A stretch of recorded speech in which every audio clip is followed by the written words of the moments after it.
Hello everyone, welcome to Rob's Gaming Table. I'm Rob, and today we're gonna play, nope, this one right here.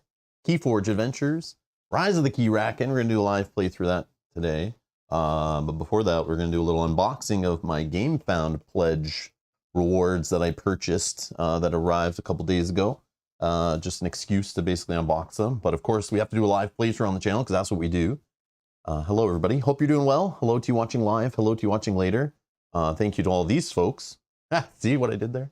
Thank you to all these folks for supporting the channel. Full disclosure, this was not provided to me by the publisher. I'm not being paid to play this or anything like that. I purchased my pack last year from the Ghost Galaxy booth at Gen Con to play solo / co-op KeyForge. KeyForge is a competitive, kind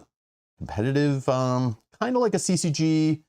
Used to be from Fantasy Flight Games. It was designed by Richard Garfield, the designer behind Magic the Gathering, King of Tokyo, a bunch of other games that people love. Basically the inventor of the collectible card game market that we have today. He worked with Fantasy Flight Games, created the game. Fantasy Flight Games screwed it up heavily, and the game kind of died. COVID killed it. Virus on a computer destroyed it. All these things tried to kill KeyForge. But Christian Peterson, who used to be in charge of FFG, Fantasy Flight Games, left, retired, sold the company, whatever he did. But he secretly still wanted to be in the board game business. So he started a publishing house called Ghost Galaxy, who purchased the rights from the game, rights from Fantasy Flight Games. So they printed a physical pack of this. So we're going to play the physical cards, not the print and play stuff that was released during COVID. But this game is originally a collectible card game you play competitively, either casually or, you know, in tournaments. But during COVID, obviously lockdowns happened during COVID-19 2020. So Fantasy Flight Games didn't want the game to die, wanted people to be able to still buy decks and play decks that they own. So they came up with some solo / co-op scenarios. And there's now 3 of them that exist. The third one I did get, but I have not touched it. I haven't even touched the second one. This is the only one I've played. I played this one a couple times a few weeks ago. So yeah, here we are. So anyone who's been around the channel for any amount of years, I did used to produce lots of KeyForge content like 4+ years ago, which is funny. So it's been 4 years. I figured it's time to shake off some rust. We'll play some KeyForge, but we're not going to play competitively. No, we're not at some tournament. I'm just playing by myself, okay? It's now a sad state of affairs with KeyForge. This is what I've resorted to play KeyForge, okay?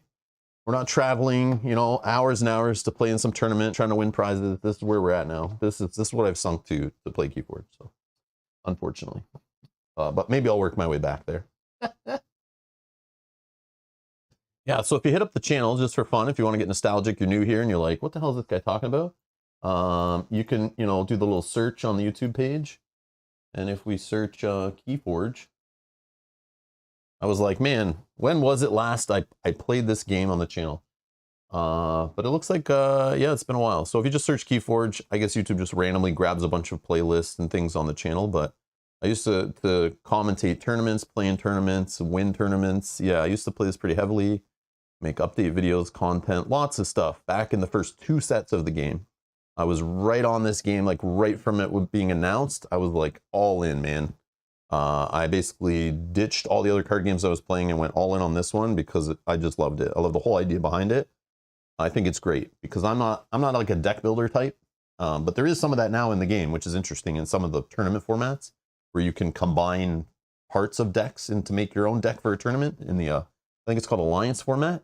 But this is the game where every deck is unique. You open a pack and that's the deck you're playing with. So you could literally show up, and I've seen people do it, show up to a local tournament, some of these ones right here in these videos, come in and go, hey, I watched a video how to play KeyForge. I want to play in the tournament tonight. And they go, yeah, no problem. Decks are over there. And you buy a deck, you crack it like a pack, and it's a unique deck. No other deck in the world is like it. And you could sit down, shuffle it up, and play. And that's why sealed is so amazing in this game. Any of the sealed formats where they just deal out decks at the start of the tournament, you pick which ones you play, and then you try to win the tournament. Awesome stuff. Awesome stuff. But yeah, love the game. There's a whole bunch of videos. Hundreds and hundreds of hours of KeyForge on the channel, but it's been a while, okay? It's been a while, but we're back a little bit. I put a poll in the chat. If you guys don't mind, if you could vote on the poll. I'm just curious, those watching live, how many of you actually have played KeyForge? So that's why I'm kind of explaining it, because I already see the polls like 67% have never played it. So you might have no idea what the hell I'm doing here. So I'm trying to explain it, a little bit of the history behind it, what's going on with it. And I personally think it's a good time to get into KeyForge, but I'm not 100% sure on that because the game has died once. A new publisher now is handling it, but it's the original publisher basically, and a lot of the employees that were behind handling it in the first place. So Ghost Galaxy, the new publisher behind it, is trying to save the game, trying to reinvigorate the game, trying to do a second launch of the game. So they did a Game Found, which I covered like last year or the year before, last year maybe, for the latest set, and they're already working on the next set. They already have tournaments going right now with thousands of dollars of cash prizes. People have already been attending tournaments. They already have surprise products they've been releasing and stuff. So it's kind of a cool time to get into the game. All the old decks work, all the new decks work. Everything still works. You know, they fixed the database, they fixed the code. They got the game, you know, they give it another lifeline. So we'll see if it succeeds or it fails. I don't know, but I spent a little bit on the last Game Found. So what I'm going to do today is go over the rewards that I got in the Game Found. We'll open some stuff. But I've only dabbled with the game a little bit over like the last month. I haven't played it in years. So if you come here to see the best strategies or the best gameplay, I'm a little rusty, okay? Be nice and help me in the live chat if you notice I'm goofing up any rules, but I literally don't remember like half the keywords. So I was looking them up when I was playing last and I was like, oh yeah, that's how this game works. Played a lot of card games since, so it's like and board games. So the rules kind of fall out, right? But yeah. Hello, everybody. Hello. Jacko says, did you see the recent FTC article? No. Oh, I don't care about the FTC. I live in Canada. FTC's US, right? Right, Jacko? So no. Do I care? Should I care? I don't know. That's like the Federal Trade Commission, right? In US? Yeah, I think it's a US thing. I don't know. FTC. Federal Trade Commission? Article regarding disclosure for content creators.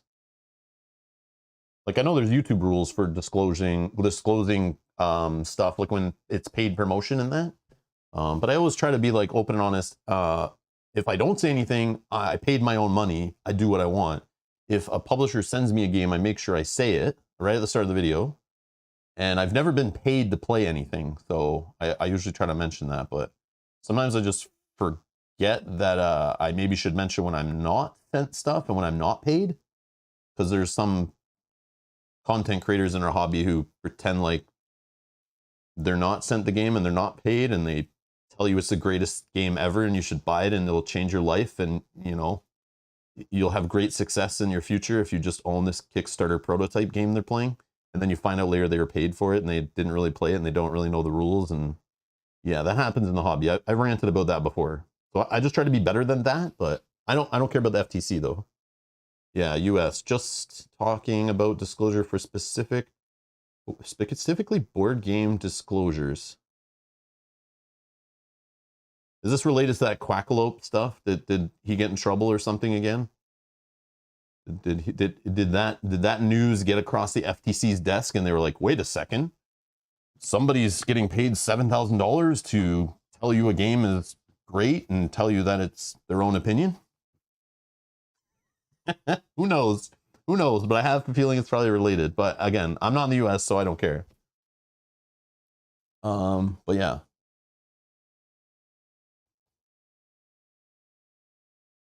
Yeah, I like playing my tabletop gaming products from like a consumer point of view and telling you if it's garbage or not.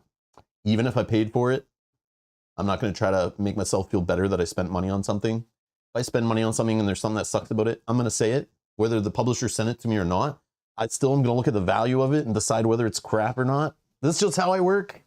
I don't care about burning bridges. It's all good. I don't care. But you know me. You guys know me, though. That's the way I am, right? So yeah, but that's interesting. That's an interesting topic for maybe another day. I should probably look into the Canadian laws and make sure they're not going to come after me. I don't even know who in Canada cares. I just know there's like YouTube rules to it and stuff. You like YouTube try to follow rules and things. Oh man. Yeah, there's some scummy creators out there for sure. Yeah, they probably, somebody screwed it up for everybody for sure. There is some channel out there that screwed it up, and that's why you're bringing that up right now. Or why the FTC cares. The government cares about board game YouTube videos. That's a crazy thing to me. That's a crazy thing. They must be running low on tax dollars or something. Like really low. Oh man. Anyways, let's get back on topic. We're talking KeyForge today. I don't care about the law. I am the law. All right. So, if you have any questions about KeyForge, ask. I'll try to explain kind of a high level how the game works, but obviously as we play through it, it'll make sense. But first, the real reason I wanted to click the live button today is we're going to look at some new stuff. I tricked you guys. It's an unboxing today. Then you get a playthrough, but you have to sit through those boring unboxings. But I just want to show you some cool new stuff with the game, like with the new set that's coming out to stores soon, right? So if you're getting into the game, this is the product that I got from GameFound that you'll start seeing show up in stores. The old product most game stores sold off and got rid of. I still find stuff still in stores recently. And just to be clear, here's what I'm playing today. The KeyForge Adventures pack, Rise of the Keyraken. If you want to find more info, boom, look it up on BGG. But yeah, what I've been doing over the last couple years, I was into the game until Gen Con of 2019. That's the same time where I quit my day job, became full-time content creator, and then had to cut some costs and get really frugal, right? And I saved a ton of money, made sure I could do this full-time. And one of the games I was spending lots of money on at the time was KeyForge. Yes, it might seem cheap. You buy one deck, you're ready to play. That's a lie though, because one deck is, the first hit is free, then it becomes crack.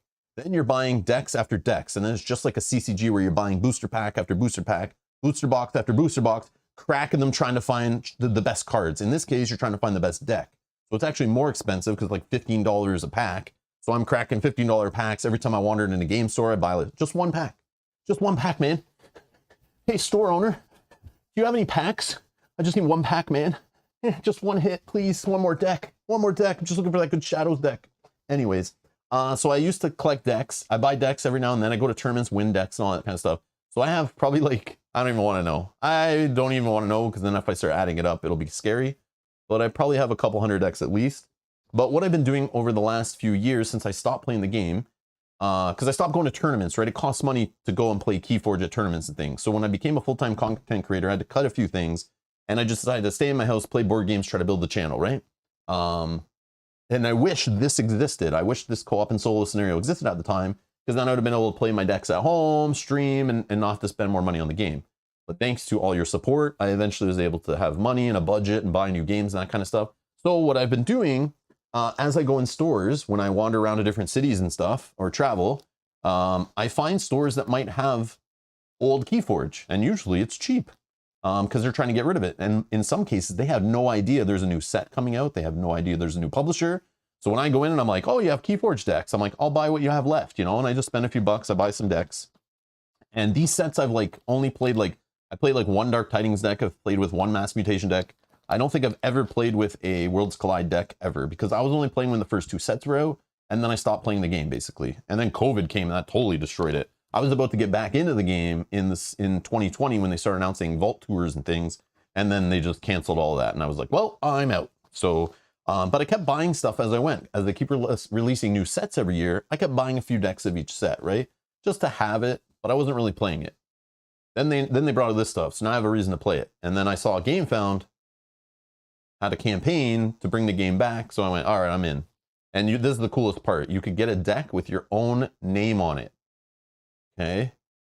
Yeah, Asarak, there is another adventure set coming out. There's now going to be 3 of them.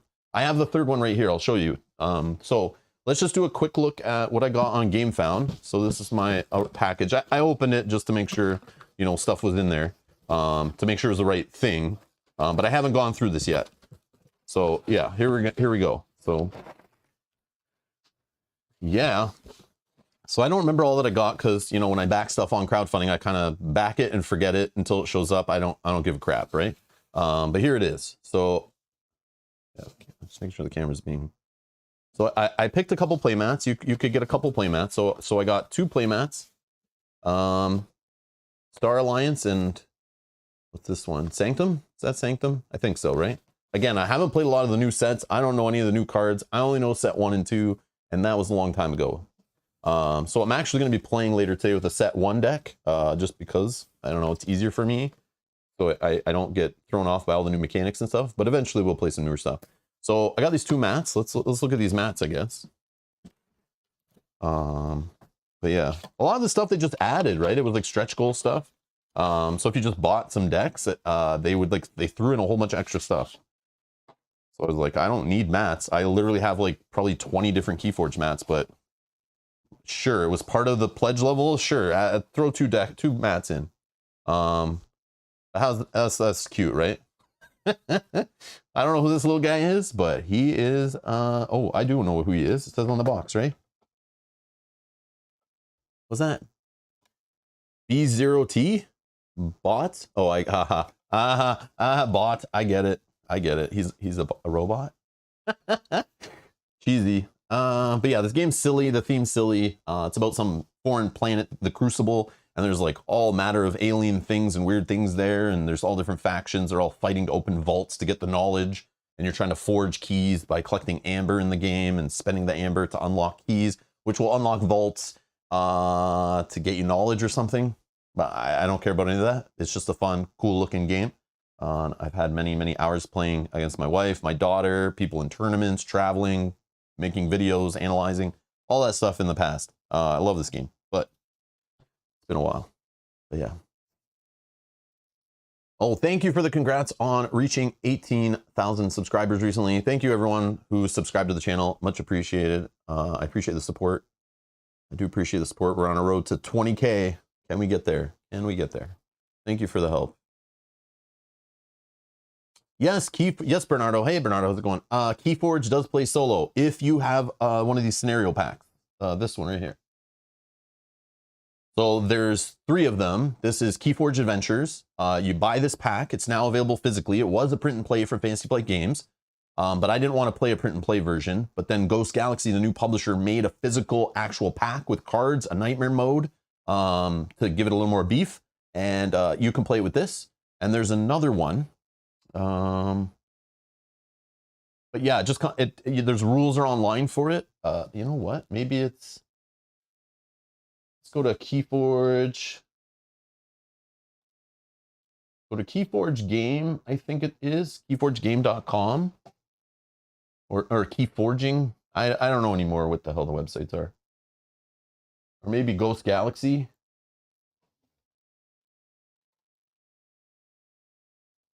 Ghost Galaxy. So this is the publisher. I'm sure. Oh, there. Yeah, I saw it. So Ghost Galaxy is a new publisher. Oh yeah, here's the first one. So this is what I'm playing today. If you guys like this stream and want to see more, I'll play this other one. I'll learn how to play it and we'll play it on stream.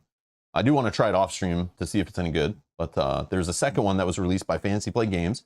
Again, it was free to play. It was during COVID when nobody could play the game. Nobody could go to tournaments. And a competitive card game kind of sucks when you can't really play it outside of your house. Unless you have someone in your house that'll play with you. But I find even playing against the same player over and over again with the same decks, it's fun to go to KeyForge tournaments. You have no idea what you're going to see, who you're going to play. It's good stuff. It's just the Wild West. It's awesome. But those are the 2. But there's a new one. Well, it's in my box. We'll look. I'll show you. I have no idea about the new one, but I just added it on to my pledge. So there you go. All right. Abyssal Conspiracy is the easiest in my opinion, says Mark. Okay, I have not played it. I haven't even opened that one. I just like I'm trying to just get my feet wet again back in the KeyForge. I don't feel that confident with the game, to be honest. So I'm just dabbling with the Keyraken one. But yeah. Oh, that mat looks sick. That looks sick. Yeah, Sanctum's like I think it's Sanctum, right? It's the battle. What the hell? The Battle Evangelist playmat. This is Sanctum, right? I would assume so. Again, you guys who play the new sets are like laughing at me. This is probably like been in every single set since the first two, and you're like, ah, this card's so boring. But I don't know, this art looks sick. But if it's Sanctum, they're basically like paladins in the game.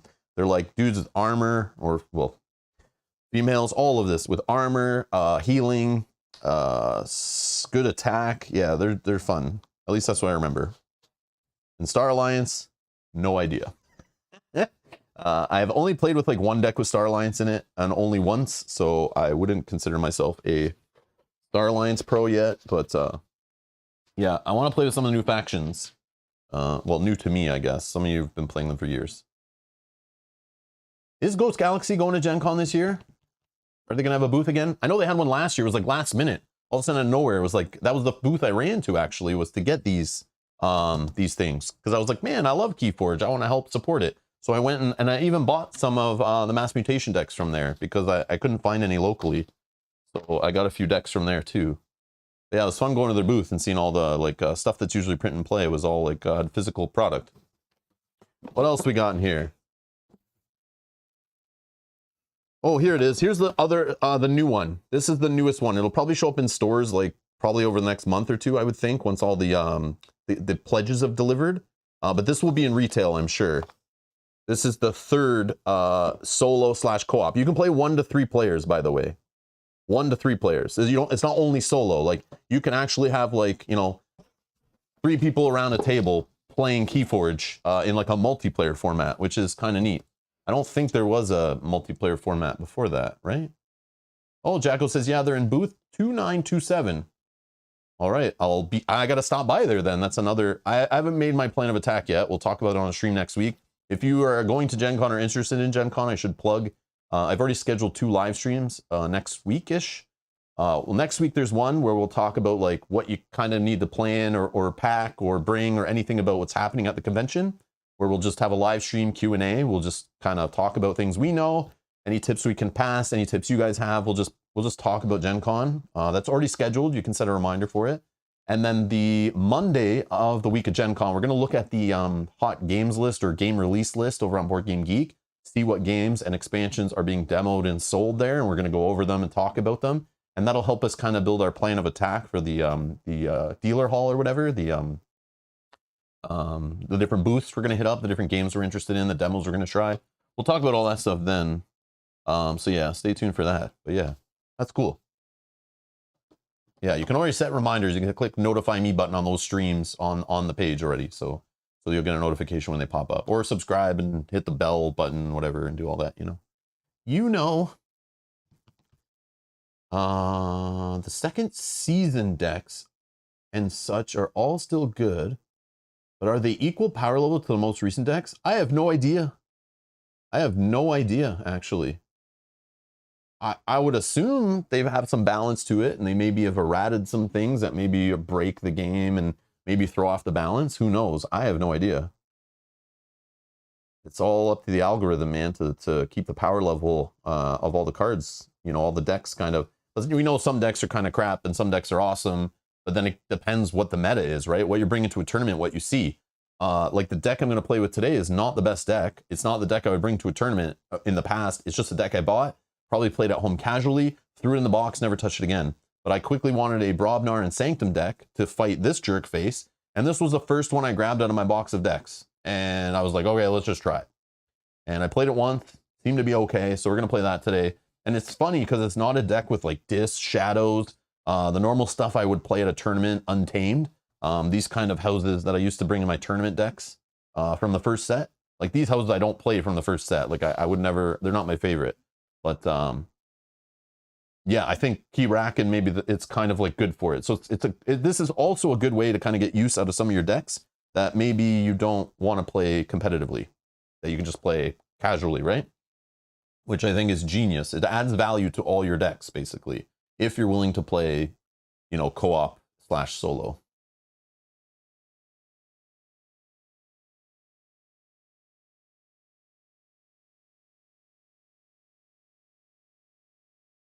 Oh, that sucks, Mark. I guess. Okay.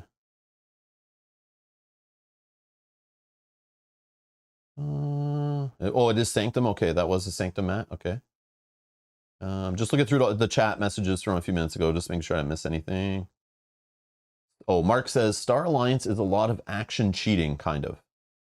I can't remember. I played a deck like a month and a half ago with Star Alliance in it when I was kind of relearning the game, but then I took a month break again, and so I had to I was literally reading the rules this morning to remember some of the keywords and things. So again, bear with me.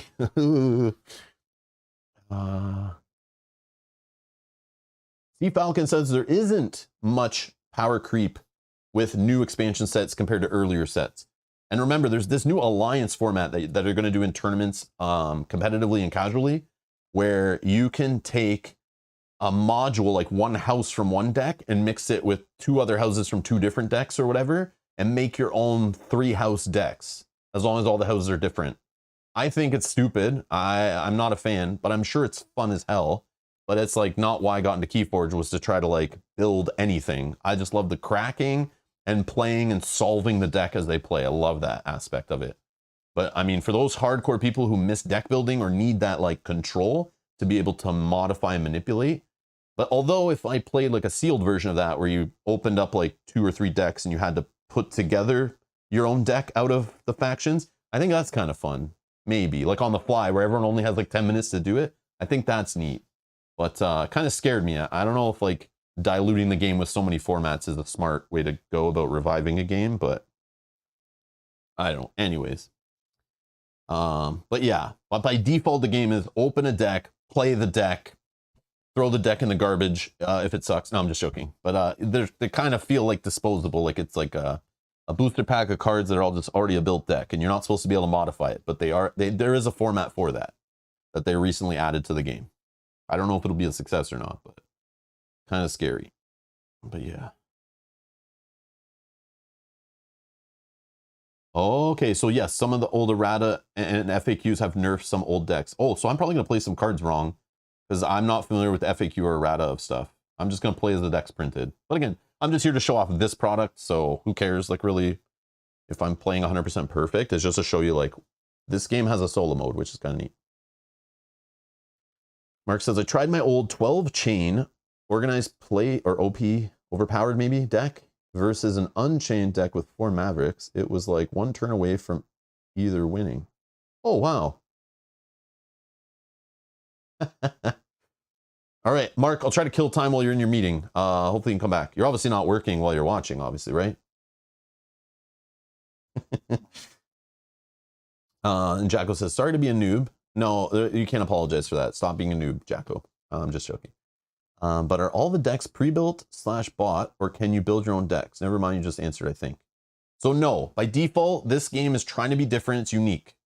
So let me sell you on the, here's what sold me on the game. Let me give you the tagline that sold me on KeyForge, the whole game, and why I dove right in just based on the concept of it. I pre-ordered stuff like right away, and I drove to stores and I was hoarding decks and got super hardcore into it right away when they announced it.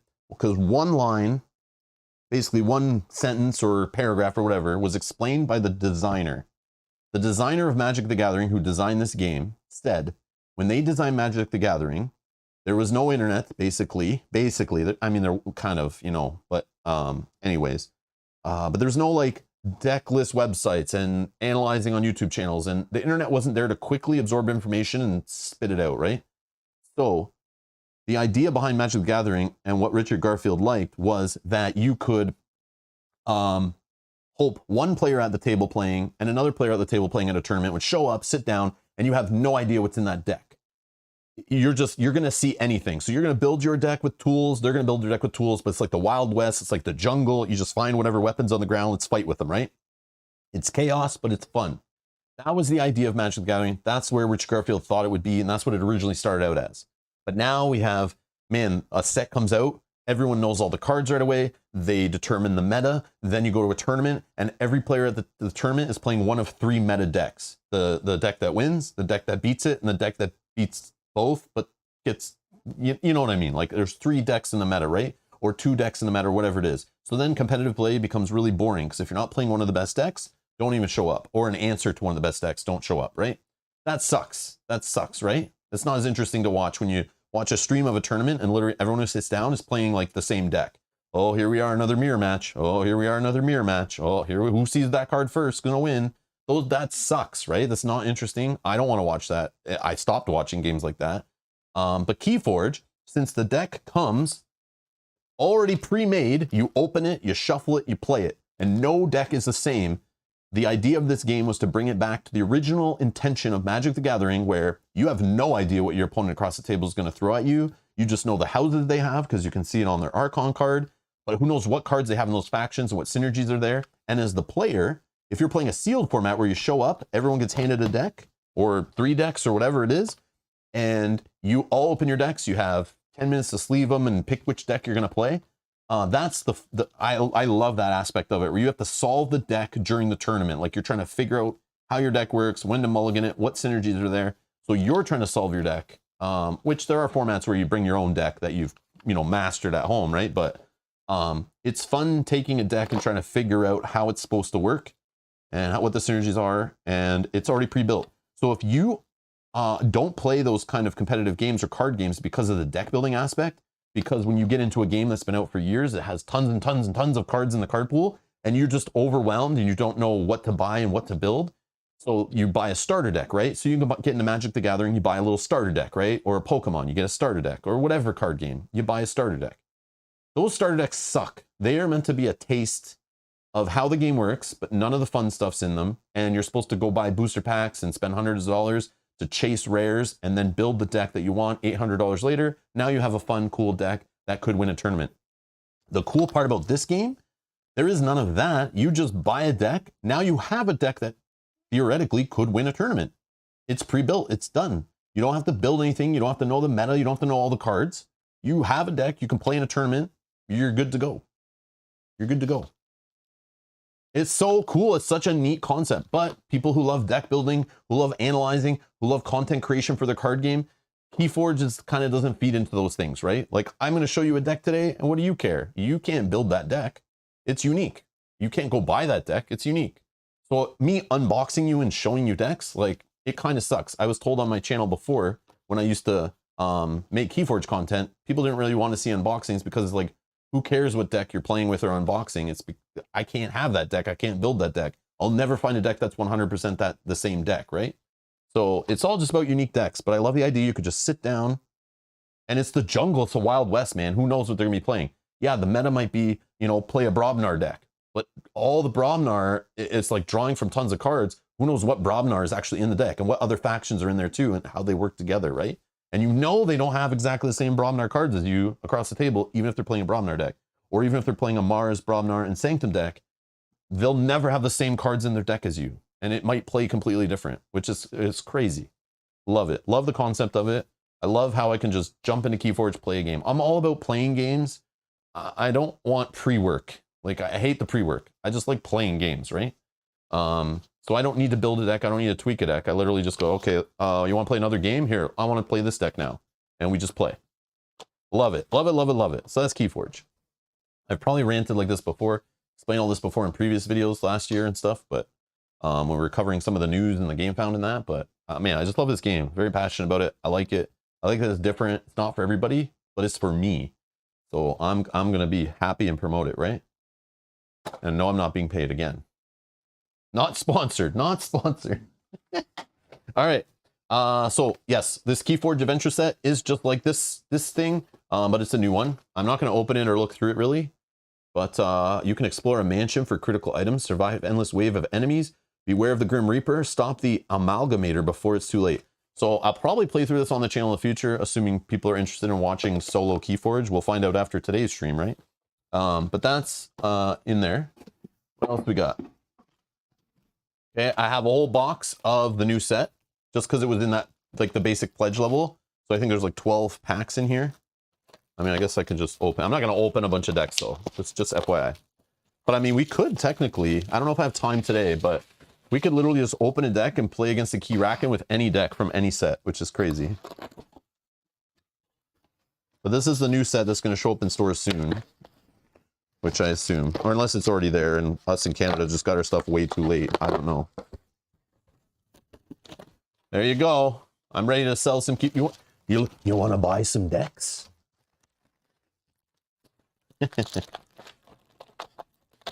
So yeah. So I got some decks for a new set. I have a problem. Yes, I do. Yes, I do. All right, so that's that. And because it was a crowdfunding campaign, of course they threw in like extra decks. So I have even more Winds of Exchange decks. That's the name of the new set. What else is in here? This was like a free add-on thing. Free, right? But yeah, these are some tokens. So they eventually added token creatures to the game, which I think is a bad idea. I don't like the whole idea of token creatures, more board clutter, more crap to like. Look at the tokens they've added to the game since I last played. It's dumb. Like, this is an FFG thing. They love adding tokens to games. But yeah, it's a little nutty. And now they have token cards where like you play cards face down and you have a reference card at the table. It's dumb. But I think these are just like, you have a whole bunch of versions. This is useless. This is all just useless, but whatever. They added on as free. I just big sanctum, whatever. But there's cool stuff, I swear. What's this? Oop. Oh, okay, hold on. I'll save that for last, I guess. Then there's this Unchained format, which I think is stupid. Yep, I do. So again, diluting a game that you're trying to bring back by adding a ton of formats and product lines and SKUs and stuff, stupid idea. But the hardcores in the game love it, but the hardcores in the game aren't going to keep your game alive for a long time. You need to keep bringing in new players and casual players, which we know. We've learned that over the many years of playing tabletop games and lifestyle games. So this is Unchained. This was basically a Ghost Galaxy's way of selling you some cards without the algorithm being finished. So there is no rules applied to these, basically. These are decks that are unchained, like the algorithm isn't trying to balance them. So you could have a really trash deck in here or a super broken deck in here, but there's going to be a tournament format where you just show up with, like, you buy these and you can play them, but these are not like tournament legal decks. You can play them at home, you can play with friends, and I think there will be tournaments for them. I'm pretty sure, but these can't be played in normal tournaments, and then it's not legal to play any of these cards. But you could have like a whole bunch of busted combos in here that usually wouldn't be allowed to be put in the same deck because they make like infinite combos or things like that. But these are just loosey-goosey, silly, dumb things. I just wish I had more like tournament legal decks were added to the thing instead of these. But I don't know, the fans wanted it. They voted on a poll, I think, during the campaign. So they made this as a format. Hopefully they don't really sell this because it's just confusing. And people coming into the game will be scared away by silly stuff like this, maybe. But there's already too many sets in the game already, right? So it's like, let's not confuse them. Okay, so that box can go away. So there's another thing here. This is like the next set coming. Grim Reminders. So to show you they're working on the next set, to thank you for working on the next set, there is some preview cards in here. And my understanding is there could be actual signed cards by Richard Garfield in here. And the cards that are in here, I could open. Nobody maybe has seen yet outside of the company, I think. That's what my understanding was they were going to do with this. So let's look at them. Let's look at them. Smell? Oh, yeah. Oh, yeah. Everything's got plastic on it. Here, I'll open this. We'll see. I think. How do I open this? Like,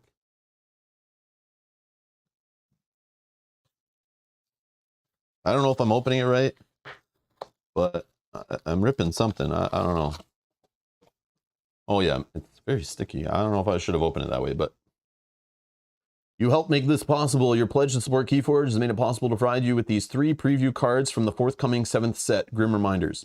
Your 3 preview cards were chosen by a computer algorithm, and it's possible that at least one of these cards was produced in a very limited quantity. One might be even signed by KeyForge designer Richard Garfield. Because Grim Reminders was still in development at the time these preview cards were printed, the cards are still subject to change prior to their official release. We hope this sneak peek will get you as excited about the future of KeyForge as we are, the Ghost Galaxy team. Little Mars guy. The art in this game is funny. I love it. It's funny. But it's a silly game. Like, it's, yeah, there's some fourth wall breaking. It's cheesy. It's funny. Oh, and thank you. Okay. Well, that guy's not, no, he's not happy.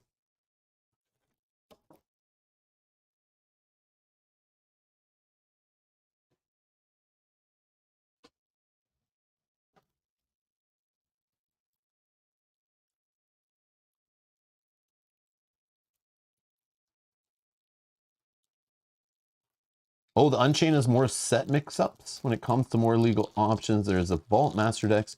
Yeah, I saw those Vault Master tournament decks. That's kind of weird too, right? I don't know. But again, if you're going to a Vault Tour, you're hardcore, so it's okay to have another SKU and another product line there. That's fine. Because at least that doesn't confuse people at retail. But yeah, I don't think it's good for, like, it's good for the old school fans. But again, you got to be careful with trying to bring a card game back in a super competitive market, right? All right, here we go.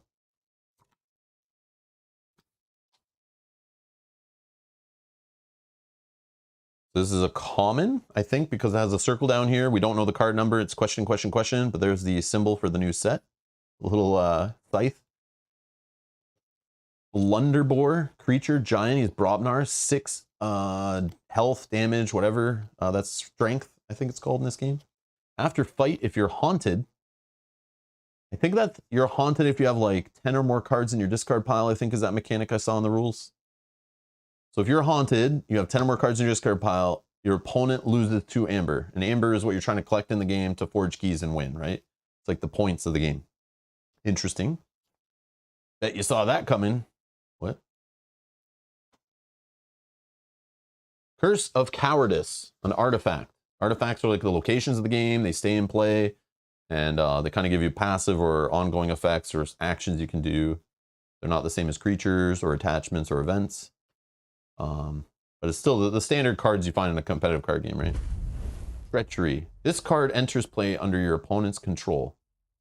Principal Ship, Colioid. Thank you for subscribing. Thank you, thank you. At the end, so you're giving this to your opponent. At the end of your turn, if you did not fight with any creatures this turn, you lose 2 amber. So you're playing Brobnar. Brobnar is the fighty fight faction, punchy punch. So you put this on your opponent's side, basically making them try to fight you when you have all these big dudes on the board is the theory, right? So you play this and they got to fight you. If they don't want to fight you, they're chickens and they got to lose amber. And amber is, you know, again, what they're trying to win the game with, right? Ooh. Oh, this is a new house, right? I don't know the name of it. I don't know the name. Or is it this name? The Geistoids? Is it these guys? Is that the name of these guys? Geistoids? Okay, this is a Geistoid card. A uncommon, I think, is a diamond. Spontaneous Awakening. Play. If your opponent is haunted, destroy an enemy artifact, cyborg, or robot. If you do, after that card is destroyed, put it into play under your control. Well, under your control, it belongs to House Geistoid. So what I think is happening here is, what was it? The Greyjoys in Game of Thrones, the card game. Basically like milling, right? Like discarding cards off the top of the deck, right? So I think that's what the haunted mechanic's probably going to be. So this faction's all going to be making your opponent like discard cards out of their hand or off their deck or something. And they want you to have 10 or more cards in your discard pile. If so, you're haunted, and then they annoy the hell out of you. That seems fun. And then here is the the 4th card included, which lists what the cards are. So there's my preview cards. And no, none of them were signed by Richard Garfield. Not impressed. I want a refund. I'm sending it all back. But yeah, cool artwork for sure. I like the purple and yellow. I like the purple and yellow here on this card. Like with this house, right? I feel like they're going to be trolly like this, right? And I love this, trolling my opponent. House Dice. House Dice. Love it. Okay. Now the cool part. Okay, the reason why I spent all the money on the Game Found, really. Because... I don't know. Yeah, let me just open this and... I don't know. Actually, let's do the mat. The mat will show you. This is a custom mat. Only I have this mat. This mat is my own. Okay. And this is my custom mat, which I think has my custom deck name on it. You basically could submit what name you... Oh yeah, there it is.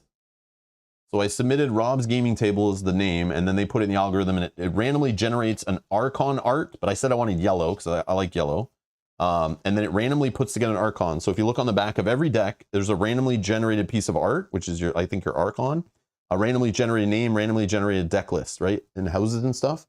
So this is the Archon from the back of my custom deck, and there's my name. Rob's gaming table, the furry and giant. I don't know. Is that a yay or a nay? Is that a W or an L? A win or a loss? What do you guys think? Is that deck name cool or not cool? I don't know. I think it's kind of cool. The furry and the giant. I'm a tall guy. I guess I guess I'm hairy too. Furry. I don't know if I'm like a furry, you know what I mean? But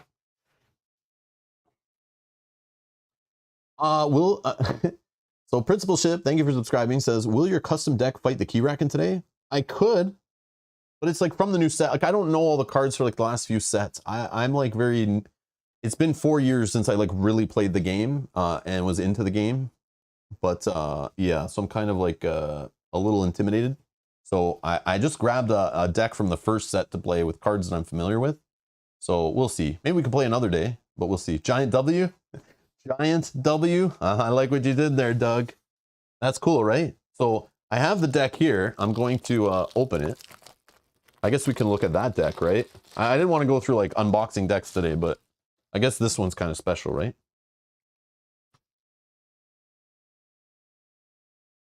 Cool. All right. Oh, it's a token deck, right? Except for the new set. Sorry, guys. I don't want, there's like QR codes and like ownership of decks now and all this crazy stupid stuff. So I don't want to show my QR code or my deck thing so somebody doesn't scan it in and ruin it all for me. So then I can never play it at a tournament. I don't even know what half these symbols are. Okay, anyways. Yeah.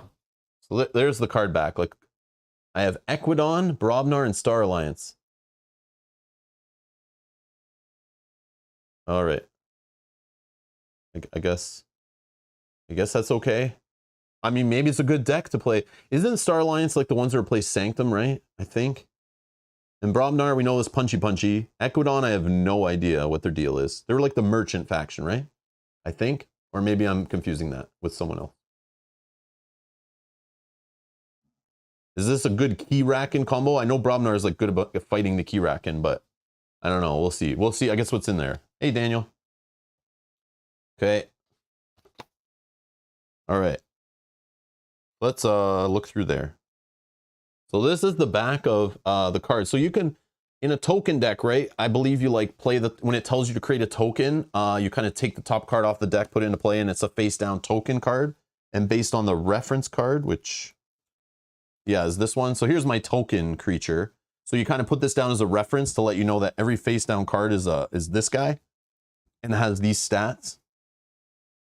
Prospector, destroyed, draw a card. Yum, that sounds good. I'm all about that.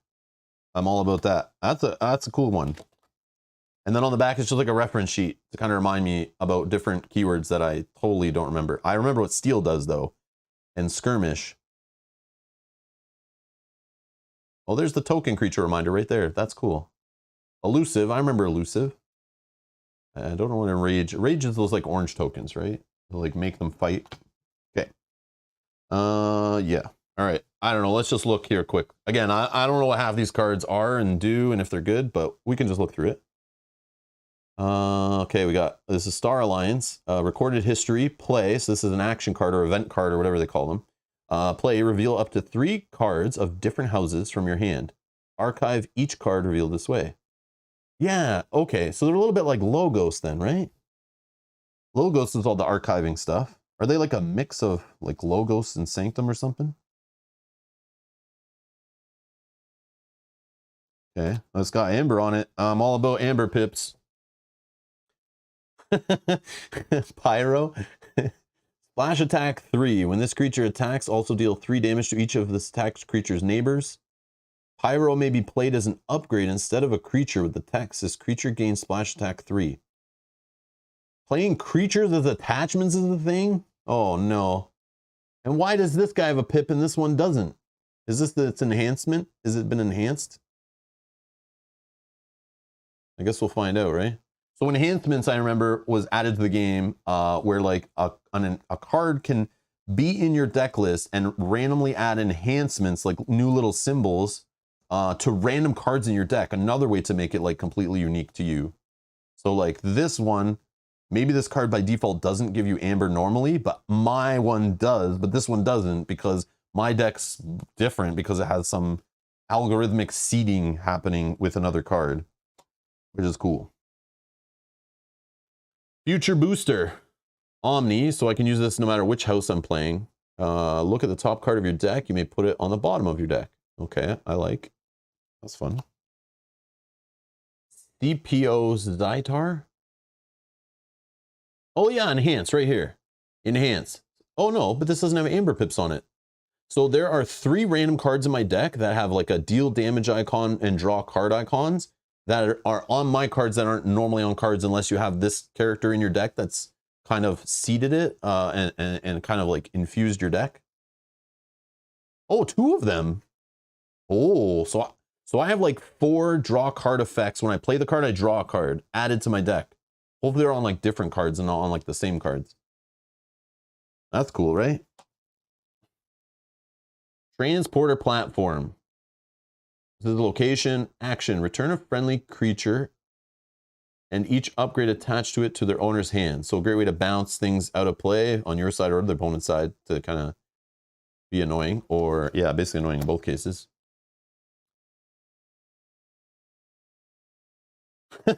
Daniel says, last time I played this game, I got beat by a 10-year-old. Haven't played since.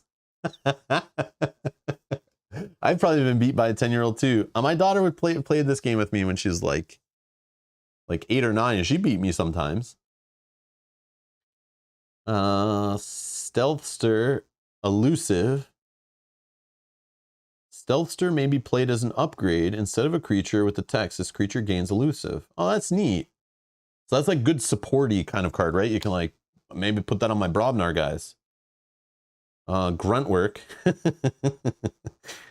Play. Look at the top 3 cards of your deck and put them back in any order. Make a token creature. Okay, cool. Ganymede Outpost. Action. Put a friendly creature on the bottom of its owner's deck. If you do, archive 2 cards. Okay, I like archive. Archive's fun. Detention Coil. So this is an upgrade. You attach this to a creature. When you play it, you gain an amber, and this creature cannot fight. So I gain an amber. I put this on my opponent's creatures and kind of make them so they don't do anything. Cultural Exchange. Play. Your opponent puts each card from their archives into their hand. Oh, that's fun. Because they might not want to put them in their hand, but you're just like, too bad. Too bad, so sad. The Visible Hand. So now we're in Equidon. Play. Make 2 token creatures. Reveal your hand to your opponent. Ooh, that's obviously a balancing thing. The Visible Hand. Ooh. Ooh. Oh, there's the enhancements. There's the enhancements, right? This card probably doesn't normally have this on it. So when I play this card, I draw 2 cards. The Old Tinkerer. Elusive. After Reap, discard a card from your hand, draw a card. So when you reap with it to gain amber, it has like an effect that fires off. Okay. I mean, I could try this deck. Nothing so far seems like it makes my brain hurt trying to figure out how to play it. Maybe we play this against the Keyraken. I like that idea, actually. I mean, help me along, though, if I'm not seeing some combos that I should probably see if I've played all the sets, right?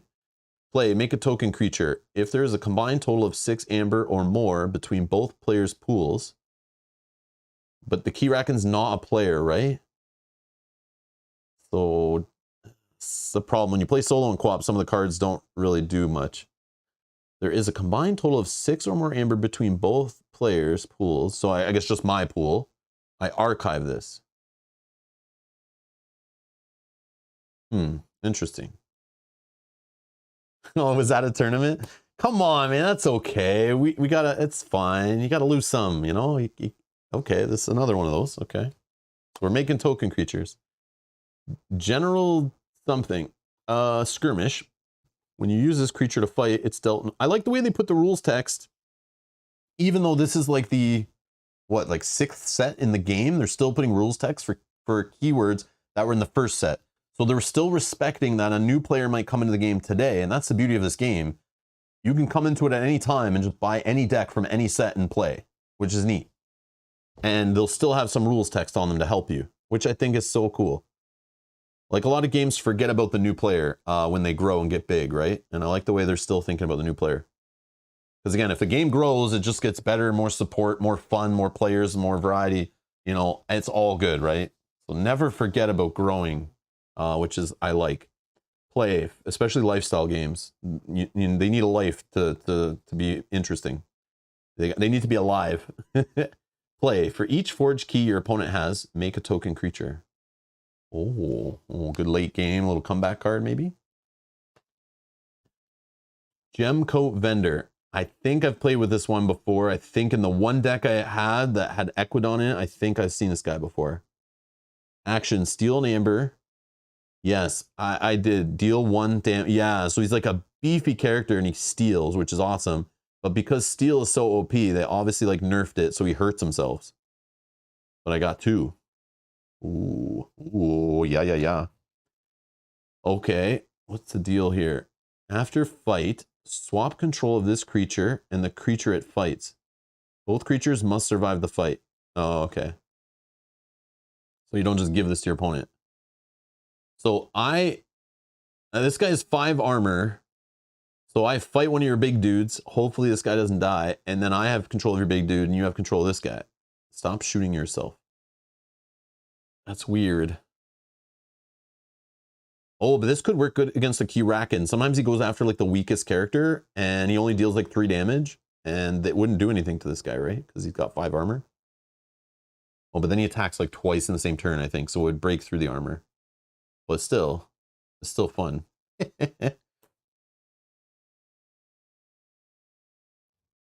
Puzzling Trinket. Oh, another enhanced card. That's where the Amber Pip came from. That's where that Amber Pip came from. So 2 Amber Pips in here are not normally on cards.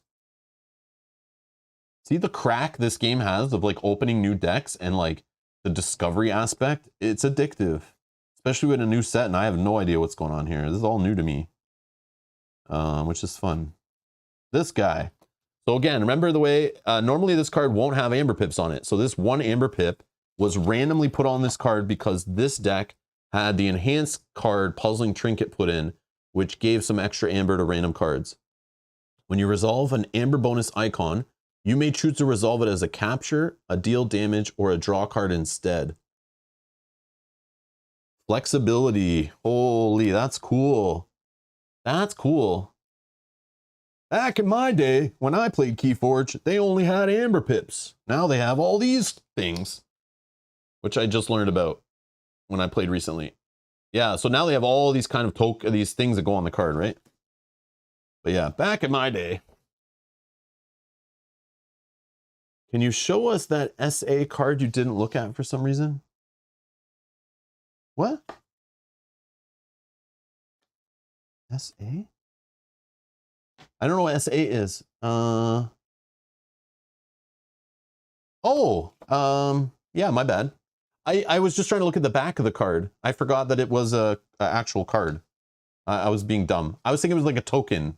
And I was showing that, right? Blood of the Titans. This is the old school card, man. The creature gets +5 power. Yeah, that's a classic card. I remember that from the good old days. So that's a Brobnar card. Yeah. So sorry, that's here. I'll just throw that in there. I forgot that I did that. Yeah, well, welcome to the channel. Yeah, be prepared for mistakes. Okay, I don't know how to say that, but it's an outpost. Put a friendly creature on the bottom of its owner's deck. If you do, draw 3 cards. There was another card that did that too, right? Oh, there's 2 of them. So this is like a location heavy deck, kind of, right? Staff up an action. Play. For the remainder of the turn, when any amount of amber would be added to your pool, make that many token creatures instead. I don't know if I like that. I don't know. But again, you don't have to play the card. I could just discard it if at the time it's not the thing I want to do. So there's Blood of the Titans, our first Brobnar card.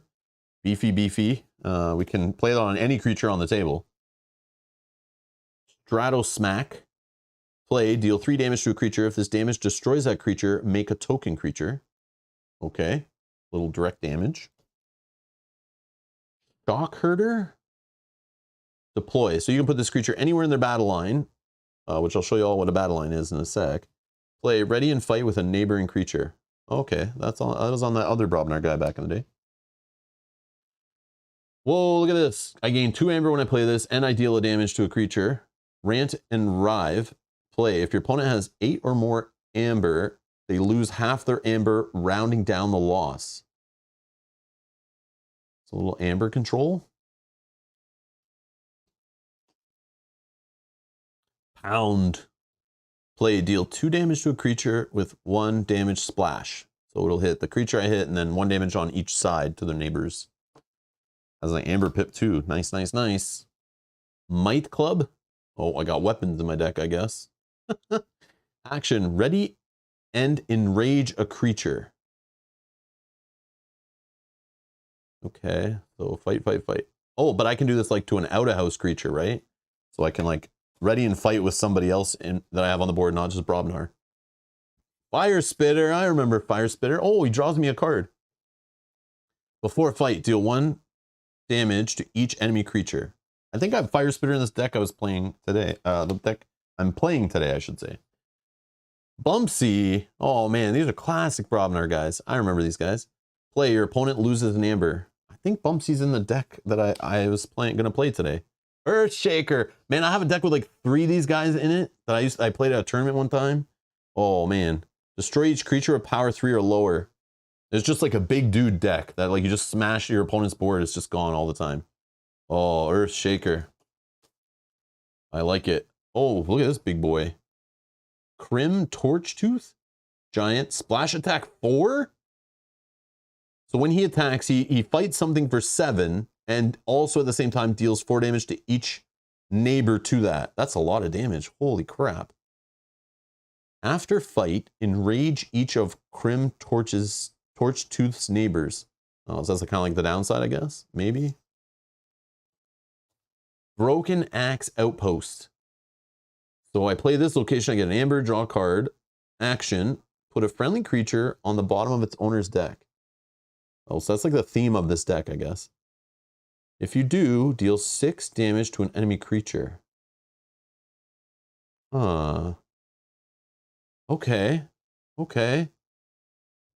What's this one? Brawl in.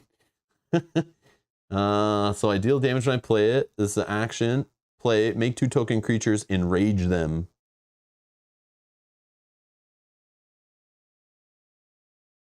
Okay. That's my custom deck. Rob's Gaming Table. And Rob's Gaming Table, the Furry and Giant. And it has big dudes in it, so that's cool. Some, I guess. Okay. I guess we can play it. I don't have sleeves, though. Oh, yeah, I do. Oh, yeah, I do. Hopefully I have enough.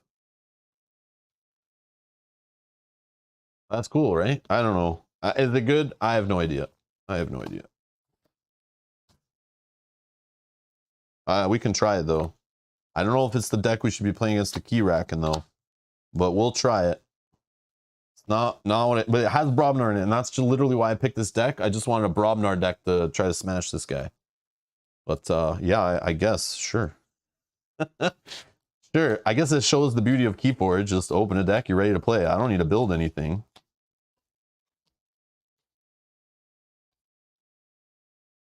You can look at the token creature's other side when it's in the battle line and use the put a creature on the bottom of the deck. That I didn't even think of. Yeah, because, yeah, when a creature's in play as a token, yeah, you can always look at the bottom of it if you want. Your opponent can't, but you can. So you kind of know what cards are there, right? So you might purposely like fight with it to get it in your discard pile because like you really want that card back, you know?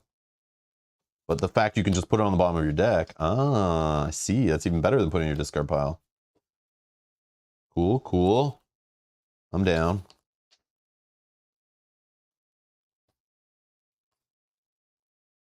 Yeah, but I'm gonna be a noob though with the Equidon stuff. Like, I don't know. I mean, it seems kind of straightforward, but yeah, maybe I don't know. We'll see.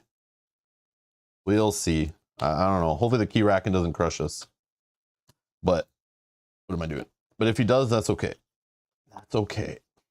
We're gonna play a normal difficulty for the Keyraken, not Nightmare. We're not playing nightmare mode. I am definitely not ready for that kind of stuff.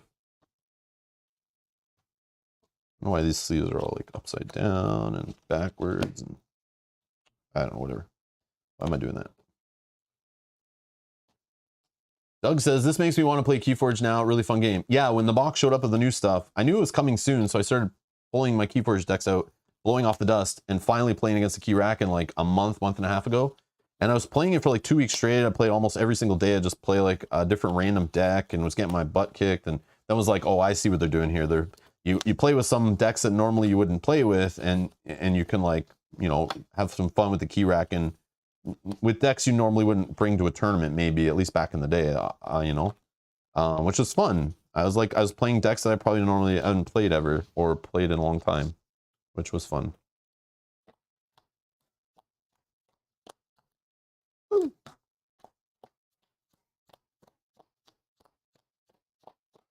So a KeyForge deck, for those that don't know, is always made up of 3 factions, and each faction has an equal amount of cards in the deck. What are the decks again? Like 36 cards, I think. 36 cards in a deck or something like that. 33 cards in a deck maybe is the right number. I forget. But anyways, it's equal number of each faction in the deck. So here, let me show you. So here's the deck list. So there's always the Archon card, and it shows you the deck list. So you can see what cards are in here. And at a tournament, you hand this to your opponent, show them your deck list, you know, if you're playing in a series tournament. And yeah, there they are. I don't know what the blue means.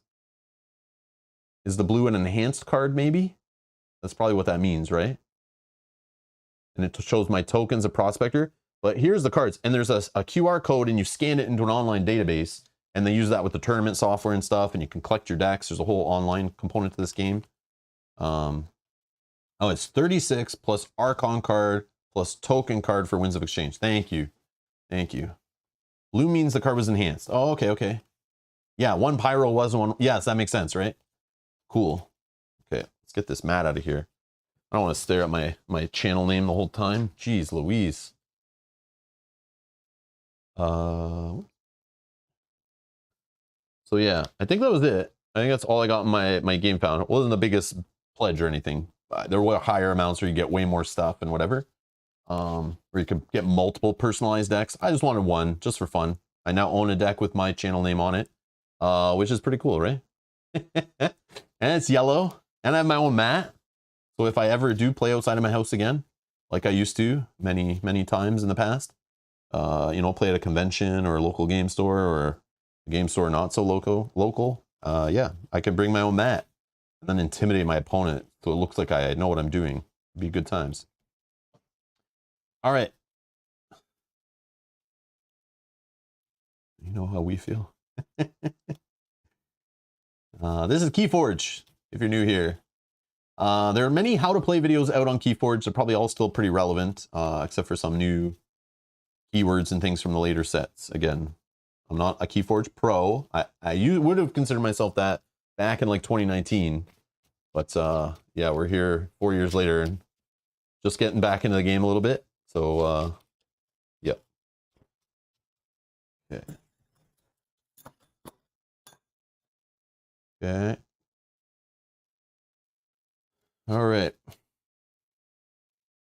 So I have this like teaching mat. I have a couple of these teaching mats. I got a big mat. I'm just using this mat to kind of like teach or whatever, a little bit to show you guys kind of how it works, keep it organized on video and stuff. But yeah, it's just like we're basically playing a competitive card game, except for we're playing against an AI, and that's what makes it solo / co-op. And that's what I'm doing right now. Javi, I'm playing solo, as the title said and the thumbnail said. Yeah, so this is normally a competitive card game that you play 1v1 at a tournament. It's got a big tournament scene, or at least used to. But they added a solo / co-op modules products you can buy, so you could play it at home by yourself or even with up to 3 people. So they did add co-op / solo to the game, which a lot of people don't know about, supposedly, which is cool. So that's what I'm showing off today. But if you look up how to play videos, they're all about playing it 1v1, like competitive, you know, 2 players. But the rules all still apply. There is like a PDF, like a 3-page PDF explaining how this guy works, but I'll just show you.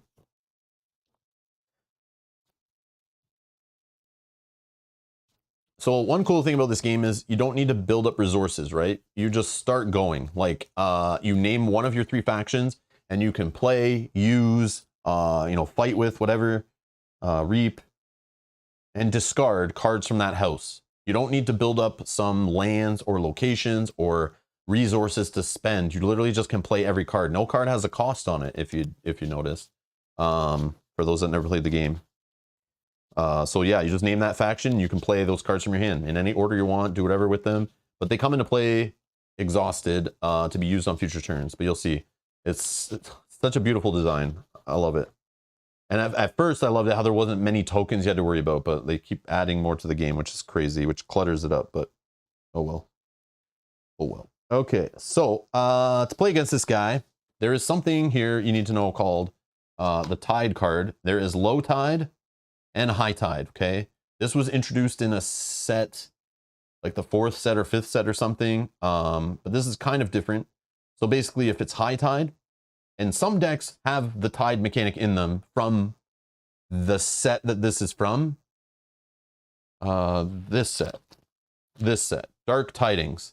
So cards in the Dark Tidings set, decks from here might care about Tide being high or low and manipulating and stuff. So like me, if you hadn't played since the beginning of the game when it first came out, it was a little confusing. I was like, what the hell is Tide all about? But what you have to know for the Keyraken is when it's High Tide, he basically advances or forges keys at 6 per player. So it scales for 1 to 3 players, right? So he is going to advance, and it's kind of like him forging keys. If he advances 4 times, I lose the game. So there's a clock on the game, right? But you can steal Amber from him and turn the Tide high to try to stop him from forging so cheaply. You can increase key cost and all that stuff, and the key cost will affect his advance cost. And after he advances, you lower the Tide. So the Tide starts on low, and it only costs 3 for him to advance. So I'm going to lose real fast if the Tide is low. But there's an Omni ability that anyone at the table can trigger. For a 2 Amber per player, I can raise the Tide, okay? And then some of his cards will do different things if the Tide's high or low and things. So I'm going to try to keep it as high as possible, but sometimes if like you get hit with a card that if it's High Tide, you're in trouble. So it's a gamble, but we're just going to try to slow this guy down, try to race for a victory. All our keys are unforged. So normally in a game, we want to forge 3 keys. First player to do that wins. But in solo, me forging keys doesn't win me the game. I got to beat this guy, and he's 30 health per player. Okay, right here, 30 health. So his damage is the amount he has to survive. He's going to be 30 health. I'm going to mark that with dice. And his armor, he gets 2 for each unforged key I have. So he has 6 armor right now. So I attack him on a turn. I have to do 6 damage before I can start breaking through armor and actually dealing damage to his 30 health. So I'm in a race to just kill this guy before he rises to the surface. So it's kind of cool on these advancement cards as he advances once, twice. So you see him, he's getting closer, right? The whole story behind it is he's in the dark depths of the crucible, and if he rises to the top, he's going to destroy everything. So we need to kill this thing before it gets to the surface is the idea. So that's the time mechanic to the game, and we got to beat him. He's going to have his own creatures in play. He's going to have his own artifacts and locations. He's going to play his own actions on us and mess with us just like a player would from his adventure deck. Okay, as a whole deck of cards. And again, there's a nightmare mode to this where you can add in even stronger cards and adjust values to make it even harder. If you have some OP deck that like destroys him, you can increase the difficulty. I think you can even lower the difficulty, but we're just going to play the standard rules where he draws like 2 cards a turn, has 30 health, and has 2 armor per unforged keys. So I still want to forge keys, and I still want Amber so I can spend it to raise the Tide and stuff. But yeah, it's not like the same where it's like, you know, I could slow play and build my keys slowly because he's going to race and maybe end the game by just getting to the surface. So yeah.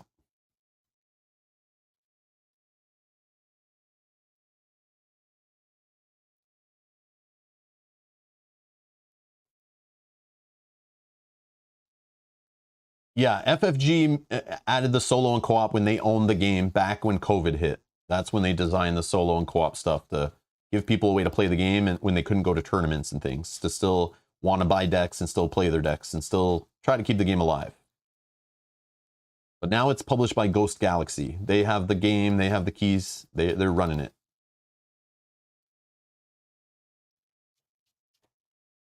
Bernardo says Marvel Champions versus this. I don't know. Again, if you're gonna start comparing competitive card games, the difference is one, Marvel Champions, you're building decks. Yes, there are decks that are pre-made that you get right away and you can play with, but they're not as powerful. Yeah, it's just, do you like the theme of this versus that? Do you like building decks or not? Like, you can't really compare them. This is its own thing. Like, you just buy deck. Like, I just open this deck right now. I don't need to build it. I just shuffle it when we're playing, right? So it's like, I don't know. Those are the main things that I would say. Like, if you love building decks and tweaking decks and buying cards and expanding your pool, this is not that game, but it's still a competitive card game, right? Marvel Champions is not a competitive card game, right? It's only solo and co-op. So it's like, I don't know, not really comparable, because this only has 3 solo and co-op scenarios. It's a secondary after the fact variant to the game. Marvel Champions from the ground up is built as a co-op / solo experience. I don't think there is competitive for Marvel Champions, right? I don't think they will add that or anything, unless I'm crazy and I missed that. But yeah. But again, if you love co-op games or just playing against an AI, I don't know if this is the game I would invest in, because again, this is a competitive game first, playing against other players. This is just added as a side mode. And I don't know how often they're going to be releasing more of these adventure decks, but obviously they sold well enough that they made another one post-COVID. So there's a third one now. So I don't know if there's going to be another one for the next set. Maybe they sold well enough. But again, they come out a lot slower and it's a lot less content than Marvel Champions. You know, every time a box comes out or a set comes out, you have, like, you know, lots of villains to play against and scenarios and campaigns to play against, right? It's like a lot more catered to the solo / co-op community than this game is. This is just an afterthought, right? Just keep that in mind. Okay. So yeah. All right. So what else do we need to know about this guy? So he has 30 health, right? 6 times 5, right? Tell me I'm right. And 6 armor. I'll just do his armor with the die, and his health will count down his health. Normally in this game, you deal damage and it goes up till it matches their like max health or whatever, and then they die. But we'll count down for the boss. Okay, we'll count down for the boss. So we're trying to get rid of all those freaking red dice and we win, okay? Keep shuffling and shuffling. What else do we need to know? So this is amber. Okay, this is what we're trying to collect. 6 amber is the default cost to forge a key. Okay, his default 3 cost to advance. These are +1 tokens, so if they have +1 to their damage / health value, these are damage tokens. There's 5 3s and 1s. Okay, you'll see those in use. Then there's these tokens. The ward, I don't know when those were added, but they're kind of like a meat shield or like a tough status card kind of from Marvel Champions that you're mentioning that. There's stun, which was there since the beginning of the game. They changed the color of it though. It used to be blue. But this is stun, so you have to like use the creature to get rid of the stun. It's just like stun in Marvel Champions actually, or in any game really, right?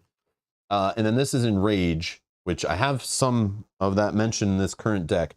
I believe when this goes on a character, they're forced to fight instead of reaping, trying to gain amber on the turn. And then it goes away after they fight, I think. I might look it up if I'm wrong, but somebody will correct me. I'm sure somebody will correct me. And then this is just a chain dial. Normally it's a card in the game. I don't have any. I use these dials that I got from like tournaments and stuff, but this is a premium chain tracker. So basically it's a way to like nerf the deck, or you might gain chains, which will make you draw less cards on the turn and then you lose the chains. So as you gain chains, you draw less cards. So if I get to 7 chains, I draw 2 less cards at the end of my turn when I'm drawing up to 6. And then I would shed a chain and it counts down. I just like it's cleaner to use than the stupid card with the token that you sneeze and it slides. But the dial's much easier. I'll just put this on top of the deck when I get a chain. Okay. Back of your token has enrage. Oh yeah, this will tell me about enrage, right? Yeah, thank you, Edgar, for reminding me. When a creature is enraged, place an enrage counter on it. It must fight when used if able. After it fights, yeah, I was right. Okay, I was right. Good. Yeah, I did good.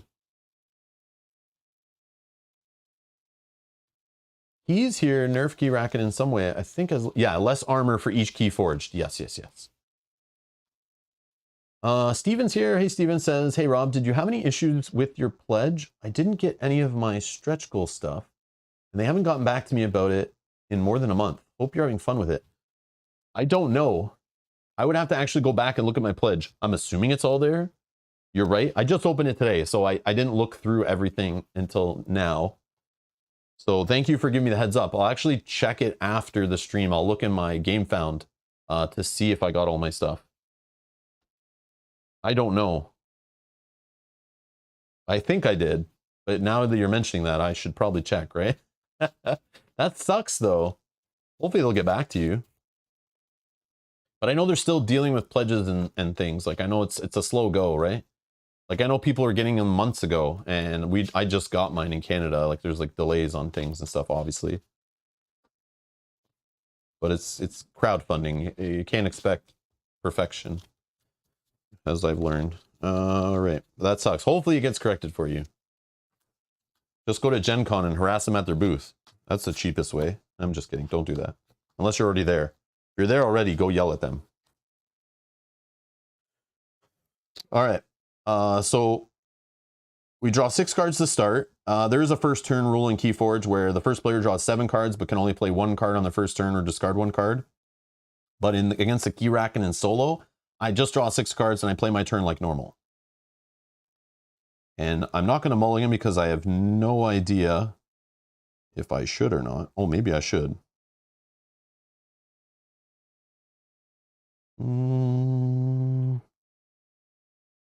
I maybe should if I don't really have any creatures. Hold on. I have these 3. I could play the Star Alliance, right? Just get 2 creatures out.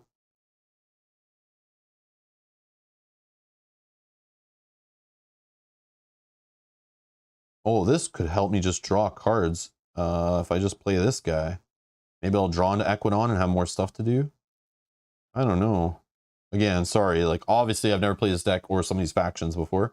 And a lot of these cards I've never seen before. This is a brand new set. And again, I'm a kind of a noob again.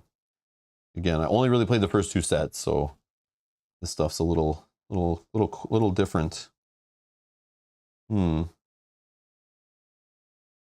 Like, I know I have more locations in there, so maybe getting a few of those out might be good. Oh, this, actually, let me just play this. Because I'll just get a bunch of amber. I mean, I'm not really building up a board, which kind of sucks, but... yeah, maybe not. Here's what I'm going to do. I'm going to mulligan. I just want some bodies. I said I wasn't going to mulligan, but I'm looking at it and I'm like, I want some bodies. So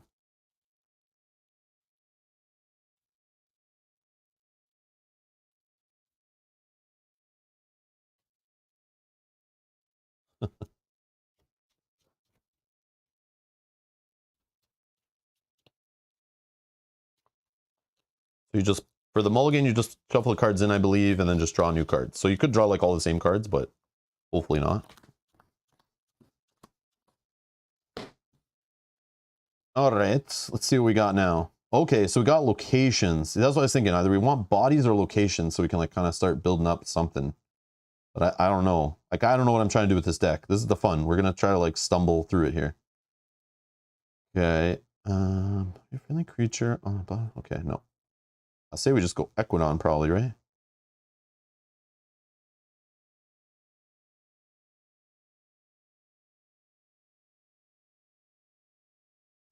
Yeah, sure. Let's just go Equidon. I don't know. But we'll just do it. So, whoops. We're gonna play Puzzling Trinket. Okay. So it's just gonna go into play Exhausted, Artifact, whatever. Another artifact. This one will gain me some Emba. But they come into play Exhausted. I can't use them yet. Okay, we got 1 Amber. Oh, what am I doing? That, how dare I? Where's my... Let's put our Amber on our card, right? That's what we're supposed to do? Yeah, let's try to play a little clean, okay? Like we know what we're doing. All right. Higher on. Play. Make a token creature. If there's a combined total of 6 or more Amber between both players, archive it. Nope. So we're going to make a token creature. I don't know if it comes into play Exhausted. That I don't know. When you make a token creature, put the top card of your deck into play face down as an exhausted creature in your battle line. Done. All right. Makes sense. So it's one of these guys. So it's like I have this in play, right? So this is here as a reference to remind me what this is. And they even put art on it on the back, so I kind of remember. So if he's destroyed, I draw a card. He's got 1 power or 1 strength or whatever it is. Okay, so I named Equidon, right? So I can't play any of these Brobnar or Star Alliance cards in my hand. That's it. You just pick 1 house and you go to town with that house. All right, so I'm done. So I ready up my cards. Then I draw back up to 6. 1, 2, 3. Okay. So then it's like on my next turn, right? You start thinking like, do I try to play a whole new faction to get some options on the board? Or do I just name the same house Equidon so I can use the stuff in play and use this card, right? But then I'm not drawing back up as much, so I'm not getting through my deck as quickly. And then if my board gets wiped, I might be screwed, right? With what I have in hand. So it's this fun decision point every time you go to play your turn of like, what faction to name, and all that's holding you back is naming the faction. I don't have to worry about what resources to play. Nothing has a cost on it. There's no cost on these cards. You just play whatever for that house. Love it. Love it. Okay, just like crazy clean. I love it. All right. So Keyraken, this is the whole solo component.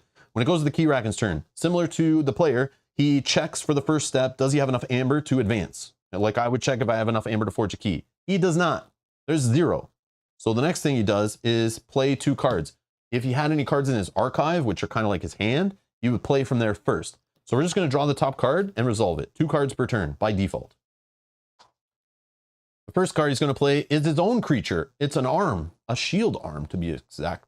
Holy crap, 3 armor. It has taunt. So taunt, what that does in the battle line is if I try to attack anything beside it that doesn't have taunt, I can't attack it. I have to attack this guy because he's taunting me. Oh, excuse me.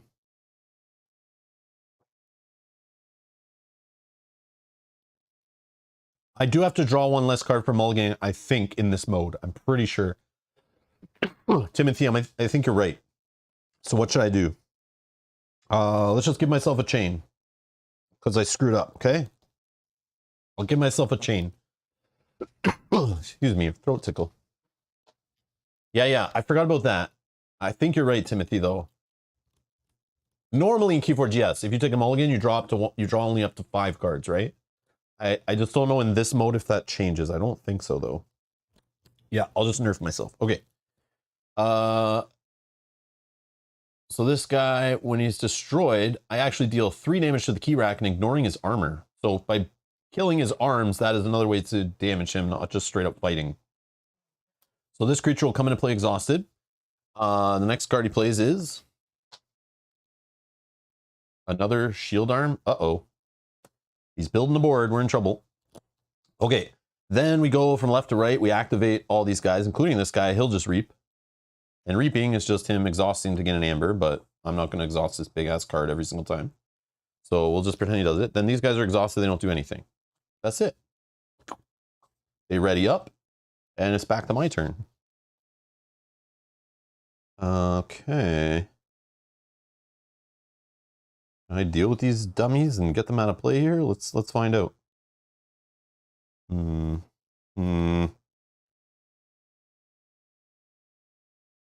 Holy. Yeah, I don't know how I'm gonna get rid of those big boys.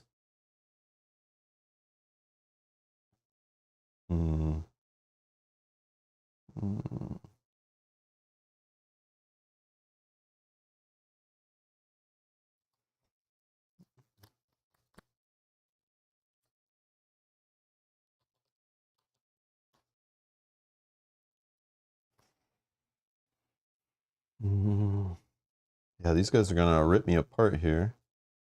Oh no, these guys just reap, right? They don't fight unless I fight them.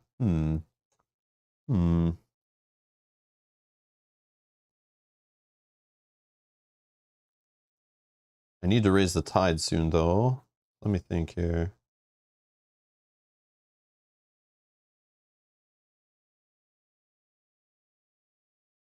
Okay, let's just go Brobnar for the lulz here. I don't know. Okay, we're gonna play this one here, where it can enter anywhere on a battle line, but it doesn't matter because it's only 1 creature. Oh no, I see what we're doing. Hold on, hold on. You gotta play Bumpsy first?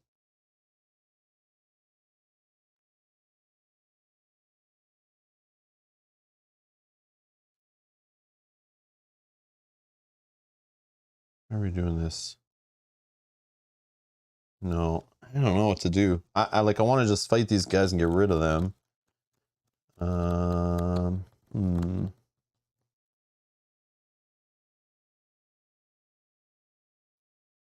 Draw a card. Yeah, let's just, all right, let's play Bumpsy. When I play him, he's got a play effect. Your opponent loses an amber. Okay, you lose an amber. Okay. Then I am going to, yeah, don't think there's a way. I'll play Shock Herder. And that'll let me ready and fight with a neighboring creature. I'll just fight with this one. He'll fight here, but he's got 1 armor, so it blocks it. But this guy dies. And when destroyed, I draw a card. I think chains only matter at the end of turn drawing, if I remember correctly. Oh, I drew no Brobnar card, so I can play that. It's Fire Spitter. Yeah. Oh, I wish I had him in hand. I would have fought with him first, but I guess, yeah, that's okay. Let's go here. And I guess I'll just play this one. Deal 3 damage to a creature. If it destroys a creature, make a token. So this guy only had 2 armor. Oh, armor only matters for attack, right? So dealing damage just goes straight through. I'll just do it here. He's not a creature for this kind of stuff, I don't think. So I can only do it to these guys. All right. No omnis there. Okay, ready up. Draw back up. So I'm going to lose the last chain. I only dropped to 5 to make up for that mulligan goof that I did earlier. Okay, we got some more Equidon cards. Okay, so this guy can't advance. He's going to play the top 2 cards. Okay, we got Whirlpool Eddy, which is a stun card, which is annoying. But it comes into play exhausted. Does armor block that damage? I thought armor only blocked like fighting damage. I didn't realize. Okay. So it's like only 1 gets through because he had 2 left, right? I keep forgetting like armor. I know armor wears down, but I didn't know like dealing damage from other effects. Again, too many games, man. But okay, thank you. Okay, perfect. Thanks for the help. A Lashing Tentacle, which is prey, so it'll always fight. The most powerful creature has skirmish, so it doesn't take damage back, I think. And then destroy it. Deal 3. Okay, same thing. All right, then this guy will reap. And then this guy will reap, and this guy will reap. So that's 3 amber. It's ready to advance next turn. And then ready's up. Okay. Okay. Our turn. What are we doing?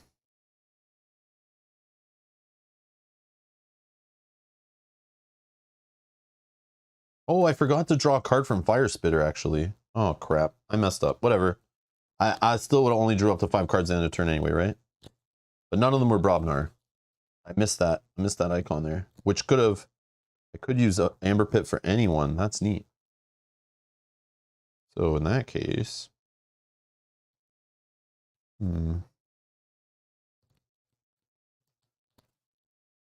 I just go Brobnar to like fight, like to get some of these guys off the board.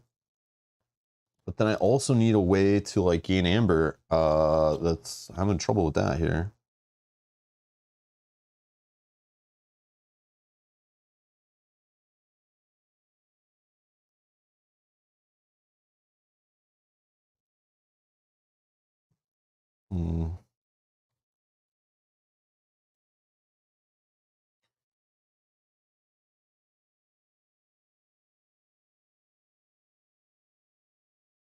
Yeah, how do I stop him?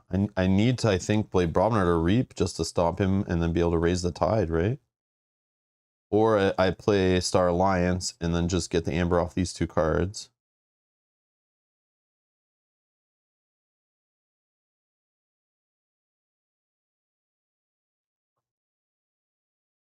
Yeah, but that's kind of a crappy turn too.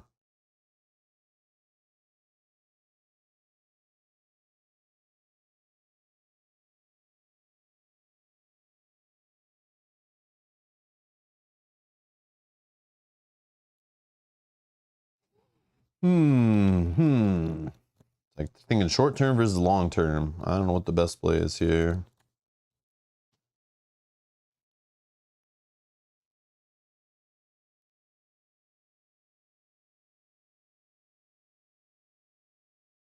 The chaining yourself for the tide thing is different in solo. It's a different thing now, Mark.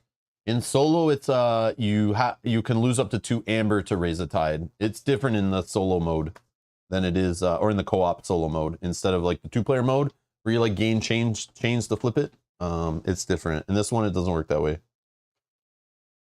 So I need to gain 2 amber so I can even raise the tide. Like I have to do that. So either I pick Brobnar and I reap with a couple guys, or I play Star Alliance and just slap 2 cards into play. But they're really kind of not really doing much for me.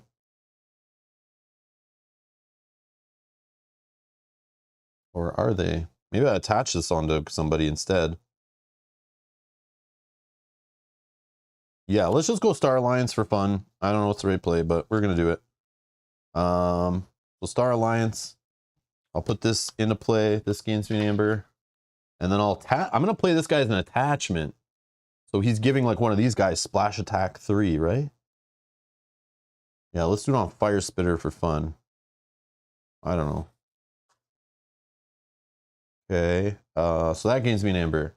Then I'm immediately going to spend the 2 amber to raise the tide, so this guy can't advance. Now we're on high tide. And that's it. That's my super exciting, amazing turn. I draw 6 cards. Okay, this guy, he needs to have 6 for his current key. Then we'll draw 2 cards. Oh man, I'm in trouble. Like this, I've never seen this like this. This deck stinks against this guy, I think. So this is another creature. It's gonna be fighting the most powerful creature. And then he gets an amber for playing this action. Ward the Keyraken and each of its creatures.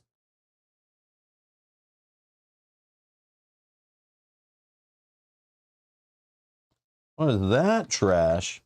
Yeah, this is not working out for me here. So a ward is like they get like a little protection. So next time they get removed from play or damaged, that token goes away instead. That's disgusting. All right, so this guy is going to reap. The Keyraken's going to reap. Okay, this guy, reap. Okay. Serenity now. Look at this. He's running away with it. This one, prey, most powerful creature. So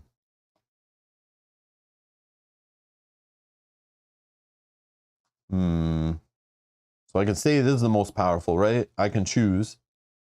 And he'll just fight this guy with skirmish though. Dealing 3 here. And this guy's exhausted. Then we go here to actions. Oh yeah, the before fight. Now before fight only works when I'm attacking, right? Not right now when if he were fought, or is it always? I don't remember. Action: stun and exhaust one of your creatures that is not already stunned. If all your creatures are stunned, destroy a whirlpool eddy and lower the tide. So let's stun. I don't know this guy. Oh yeah, obviously the deal damage splash stuff is great against ward, but man. On my Brobnar turn, right? Yeah. Yeah, of course. Yeah. Okay. Gotcha. Okay. I think Keyraken's done. So he has me in check, ready to advance. Because he'll spend 6 in advance unless I can deal with this guy. Okay. Oh yeah, this is ready too. Not this though. All right. Oh, a pound will help. Deal 2 damage to a creature with 1 damage splash. That's a good way to help. But obviously this guy's even better because he hits every character. Oh, okay. All right. I think we just go Brobnar, right? Because I have this guy too. And I need to get him out. Get him out there. Can't help me right this minute, but I don't know. I also could do the put a friendly creature on the bottom of the deck with this guy who's stunned and he's useless, but I have to go Equidon to do that. And it'll let me draw cards.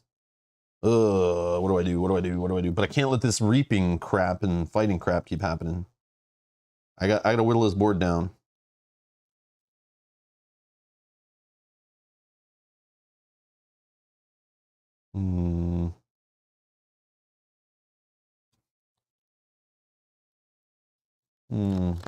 See, there's no, like, I don't have any amber control really, right, in this deck, so he's gonna beat me. I got the steal, but all right, let's just go Brobnar. Okay, we'll play that guy. So let's do Fire Spitter first, right? Before fight, deal 1 damage to each enemy creature, so that just gets rid of those, right? And he's gonna fight, who should he fight? He's got 5. Oh, he's got Splash Attack 3 also. 5. I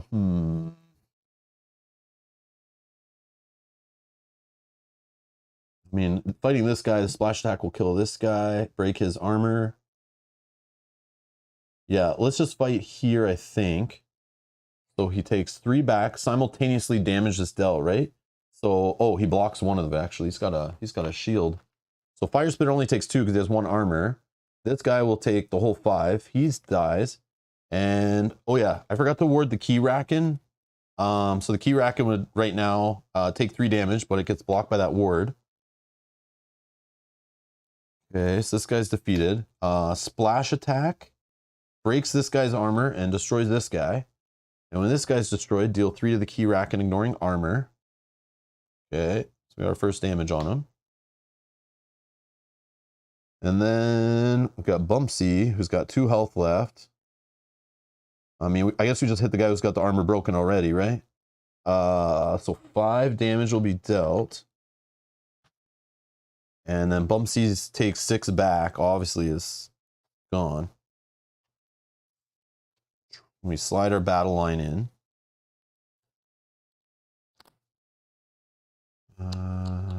Yeah, we'll just deal 2 damage to a creature with 1 damage splash. This will get us... I mean, I could use this for anything. I don't have to gain Amber. I could capture Amber, draw a card, or deal a damage. I don't know. I'll just gain an Amber. I'm going to need to raise the tide in a bit. So that will finish this guy off. He deals 3 to the Keyraken, ignoring armor. Oh, he had taunt. He had taunt. I probably wasn't even able to fight that guy. Yeah, whoops. Oh, I messed up. Yeah. I forgot about the taunt. Yeah. So he would fight here. Oh man. Yeah, let's just rewind. Let's rewind. Easy peasy. Right. Easy peasy. Fix. He was here. And I think he had 3 on him. Okay. Let's try to play it properly. Maybe.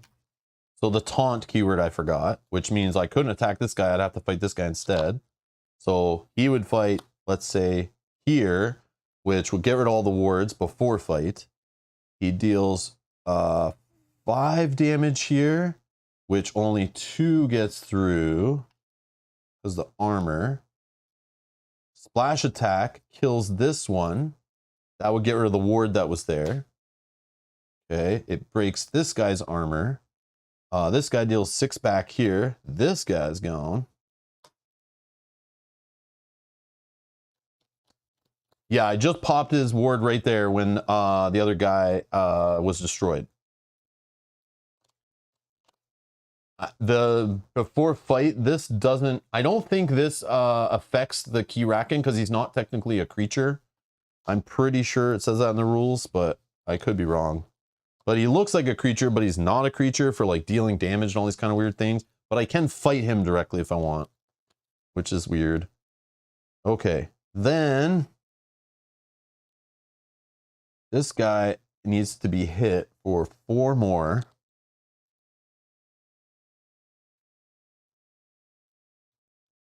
So I guess let's just do that here. So he'll fight here. He'll fight back here. This guy's gone. And this guy will take 3 damage away. Bumpsy's gone. Okay. Yeah, it's just a little rusty, of course. And then I will play this, which gains me an amber. And I'll deal 2 damage here. And a 1 damage splash, but he has armor, so he eats that. Maybe it wasn't as good as I was anticipating, but that's how it is.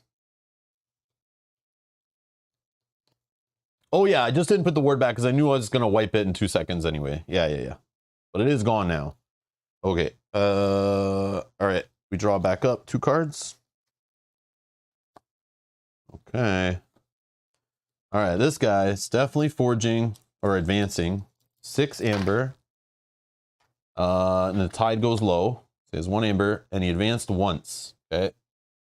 And now it reminds us here because it has a 1 on this card here. So he has advanced 1.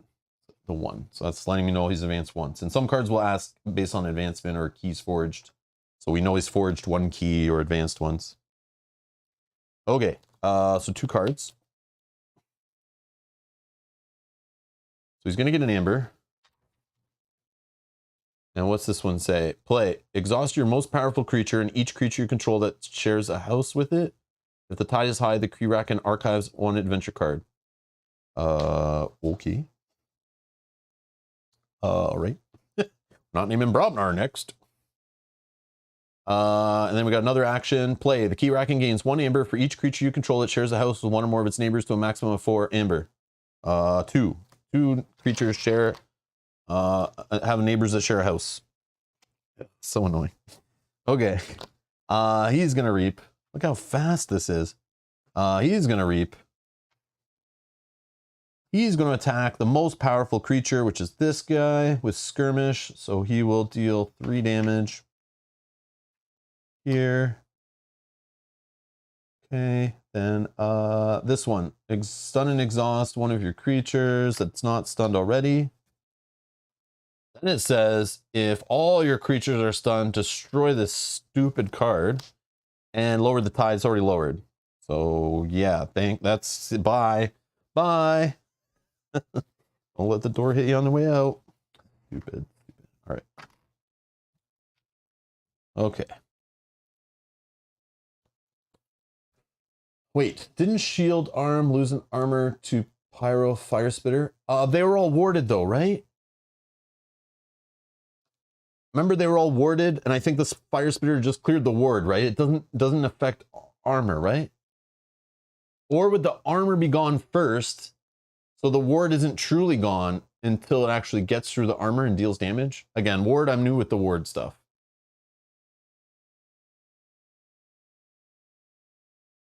Like, does ward take effect before shielding takes effect, or is ward only take effect after damage gets through the shield? That I don't know. Yeah, that I don't know. I'm not sure. You guys let me know. You guys let me know. I don't know what's going on. All right, I'm gonna try my best though. Ward is first, then armor. Okay, that I didn't know, but now we know. Okay, so I think I did it right then. The splash attack just like broke armor. It killed one of the guys though. It's a taunt that messed me up. Stupid taunt. Okay. All right. And then this guy's done, right? My turn. So he's gonna forge 3. That's crazy. This is crazy town.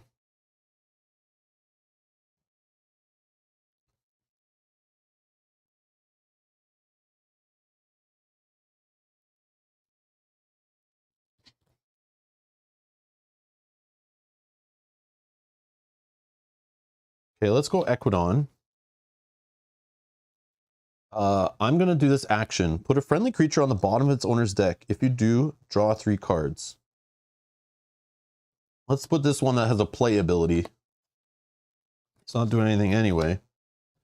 If you do, draw 3 cards. 1, 2, 3. Okay. Okay.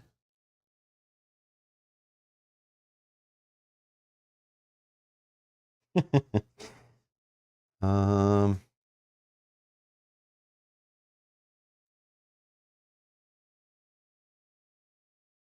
Oh, I see. Funny, when I evaluate these cards when I was looking at the deck earlier, I wasn't always thinking of fighting Keyraken, but now I'm seeing like some funny little interactions. Okay, that maybe are good or not good, I don't know, but they're different. Okay, so let's do this. Let's go like this. Let's go like this. Let's play this one. It's going to make 2 token creatures, and then I have to reveal my hand to my opponent. Let's go like this. There you go, Keyraken. You see it? You see it? You done? Take your time. No, you're good? Oh, you need to see this one more? Okay, there you go. You see that? Okay, all right. Done. All right. Then we got General Zaorna. Play. For each forge key your opponent has, make a token creature. So he has 1, right? Welcome to KeyForge. It doesn't fit on a playmat. The battle line is growing. And I'll just throw this guy over here. Right. None of those had enhancement icons. Or additional. Probably should have done this bottom of the thing with one of my token guys, but I want to do like a crazy spammy repeat turn or something. So I couldn't raise the tide, right? Like I don't know. This deck's all right. Under damage in the rules, it says if the creature has ward, all of its pending damage is prevented. The ward counter is discarded. This comes in order before shield negates pending damage. The order is specified, so we got it right. Oh, okay. Thank you, Mark. Awesome. Yeah, I wasn't sure. Again, I tried to read everything I could in the full rules before playing on stream today, but a lot of it is new to me, so I didn't. And also, I'm playing a deck I did not plan on playing. Like, that's why I was gonna play a set 1 deck, because I knew it would have most of the stuff I would know because I played it before. But yeah, this this stuff, I don't know. It's the fun of KeyForge's discovery, I guess. And here we go. All right. Dirtbag is going to advance for 3. Tide's already lowered. So now he's advanced twice. Ugh. Gonna play a card. Into the Abyss, gaining another amber. Discard your hand, draw 4 cards. If the tide is high, you may lower it instead. Well, it's not, so he gains an amber. I have a nice little hand here, but we're going to discard it and draw 4 new ones. That sucks. Okay, then he draws another card. Drag to your doom. Uh-oh. Play. Purge your most powerful creature. If the tide is high, you may lower the tide instead. My most powerful creature is this guy, who's 7. So he gets purged, so he's literally like out of the game, like under my card to be collected when the game's over. That sucks. Not dead, not discarded, not destroyed, just purged. This guy ripped apart my Brobnar.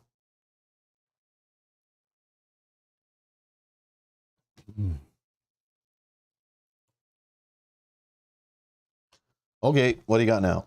He's reaping. Oops. Reaping. Reaping. Prey, most powerful creature. Skirmish. Fighting for 3. One of these 2 guys, right? Yep. No taunt beside them.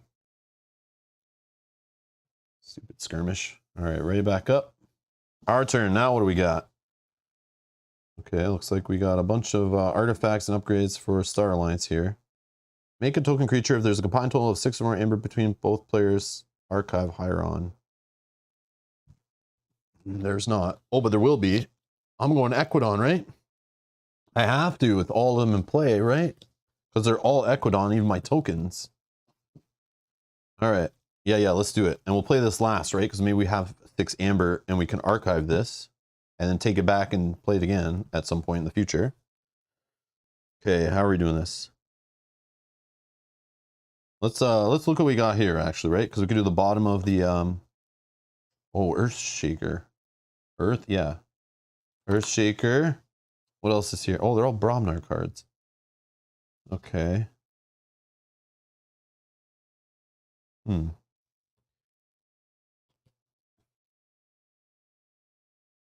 Oh, okay. Okay. Okay. Hmm.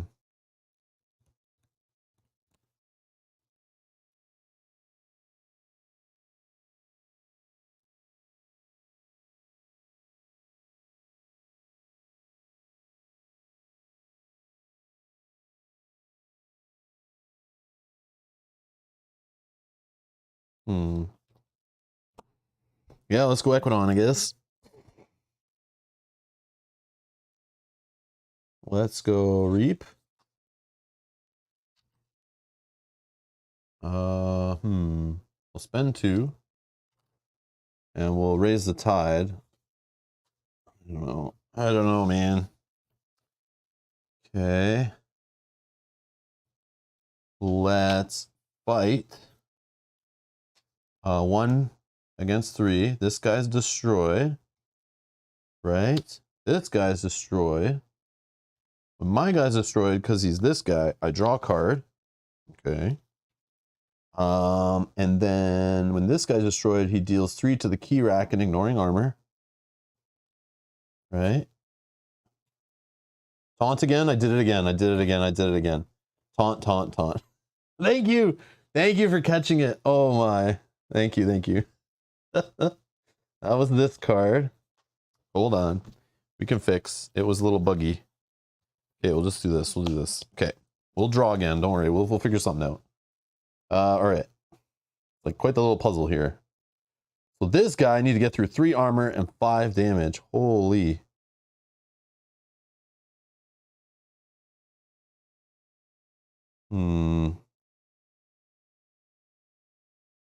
Okay, let's do this. Let's do these 2 actions. We're going to steal 2 amber.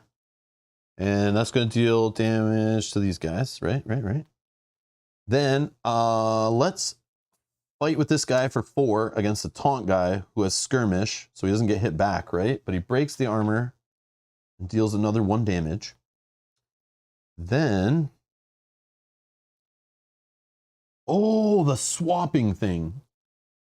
That's what we want to do. Okay, rewind that one. Yes. Well, but this guy won't survive, right? Yeah, never mind. He won't swap. I was gonna swap these 2, but they both have to survive, and he has 5 armor and 1 damage. The 6 would kill him, right? So it has to be like a 5 damage or less creature.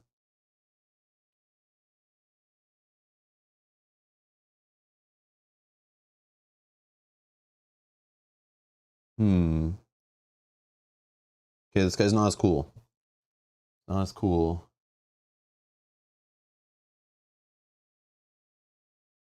Okay, but let's do that fight, I guess. Yeah, sorry. I got excited. I was like, man, I figured it out. Yeah, he's gonna die anyway. That sucks. So let's just reap with him then, maybe.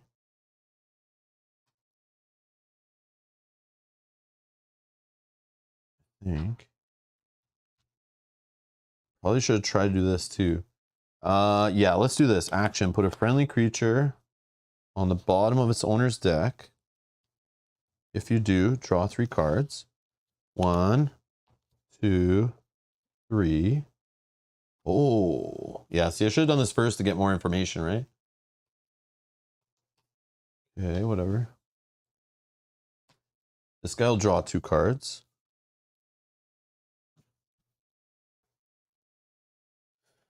Oh, man. I'm not even going to get to 6 amber here like I thought I would with this card. But that's okay. I'll still just use it to make a token creature, right?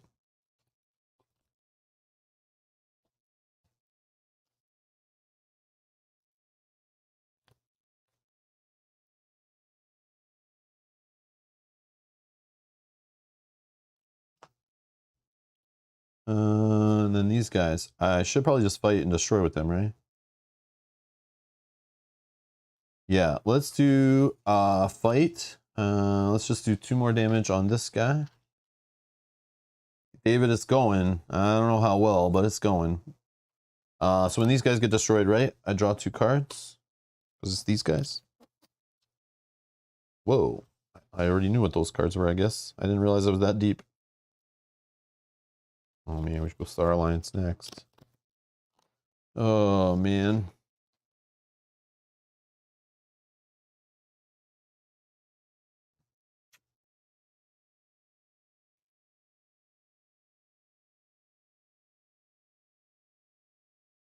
All right. Ready up. And we don't draw because we already have a mitt full of cards. So many cards. Okay. So this guy is not forging or advancing because he doesn't have at least 6 amber. Draw. Oh no, another creature. Grappling Tentacle. Prey, the most powerful non-flank creature. Play, he captures 3 amber from you. If the tide is low, he captures 6 instead. Nope. So just 3. All the 3 I have. So to get that back, I need to destroy that guy. He's holding it for me. And another, oh, Whirlpool Eddie, another stupid, disgusting, stunning card. All right, so reap here, and just like that, he's already on check. This guy reaps. This guy, most powerful creature. I could just say it's this one. Sure.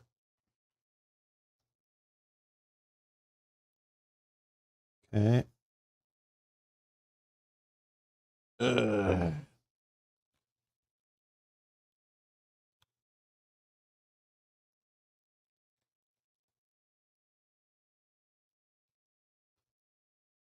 All right, what are we doing?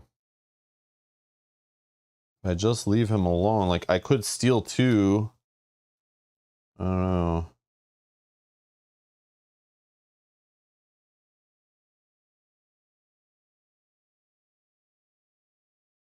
I need to get rid of this guy. And now this guy. I don't know what's going on here. I have a pyro again.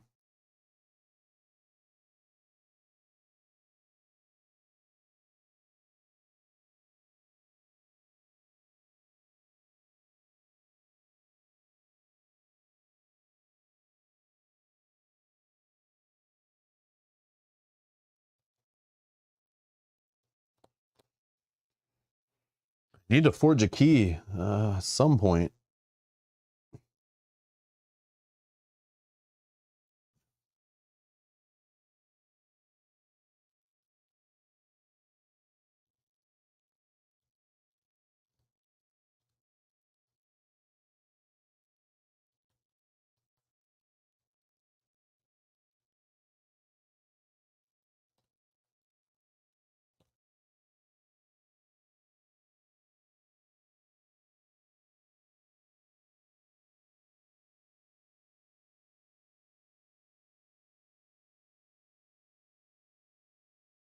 Hmm.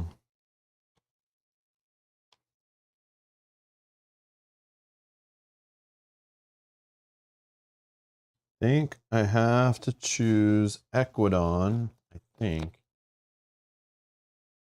Gencoat Vendor can still can kill the arm. Yeah, with the 6, right? Like that's probably the way to do it. But I also want to steal 2 so he doesn't advance next. So I kind of want to use them for the steal. But then yeah, I don't have any like I have this guy who fights for 4, but he would still be 1 away. Oh man. Oh, but I can fight with this guy for the 1. So these 2 can take care of the shield arm. This guy can fight for 1 against this guy and kill him. But then this guy's sitting here holding my amber. This guy would reap, discard a card from your hand to draw a card. Okay, that's kind of cool. But if I do Star Alliance, I get a whole bunch of cards out, get some amber, but then I'm not answering him. I'm just letting him advance for the third time. But he's going to get right into position again. I'm going to do Equidon again, I think.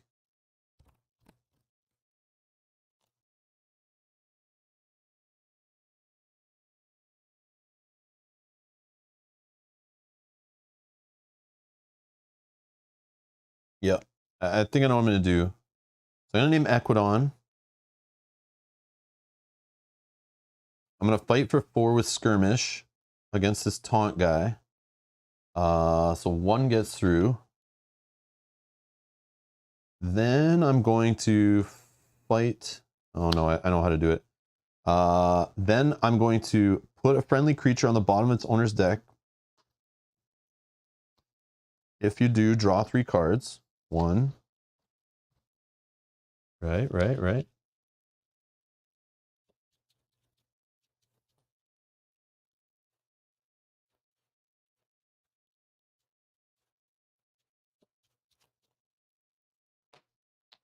2, 3. Okay. Oh, wow, I have 2 of these? So gain an amber from this one. Actually, I could gain... I could do a capture instead.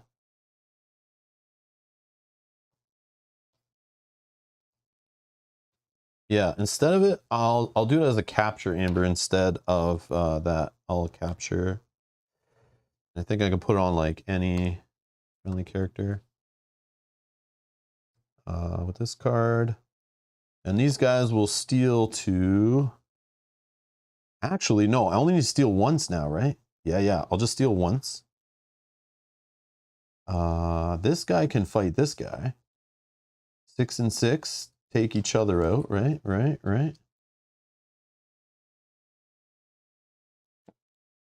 I probably did that before shuffling, but order matters, and I'm not respecting the order. This 3 damage through the armor.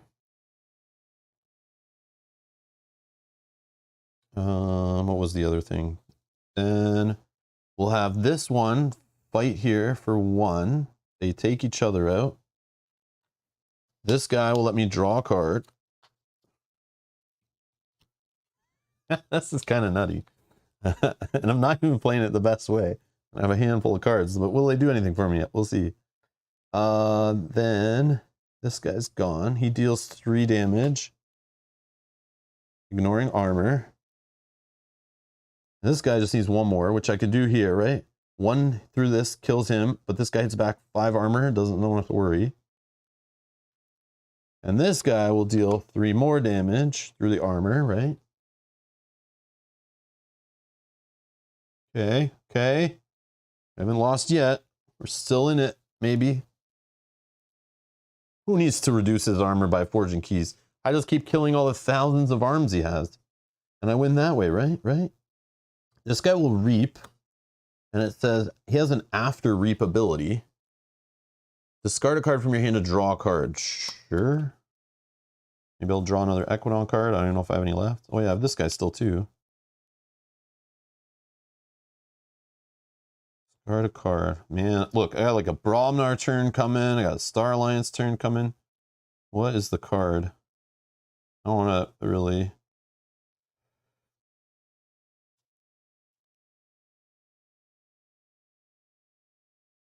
Now, if I had this in play a long time ago, dealing 6 damage to enemy creatures, that would have been helpful with all that. But now I probably won't see any more creatures because I think I've seen every single one he has, which I know I haven't, but it feels like that.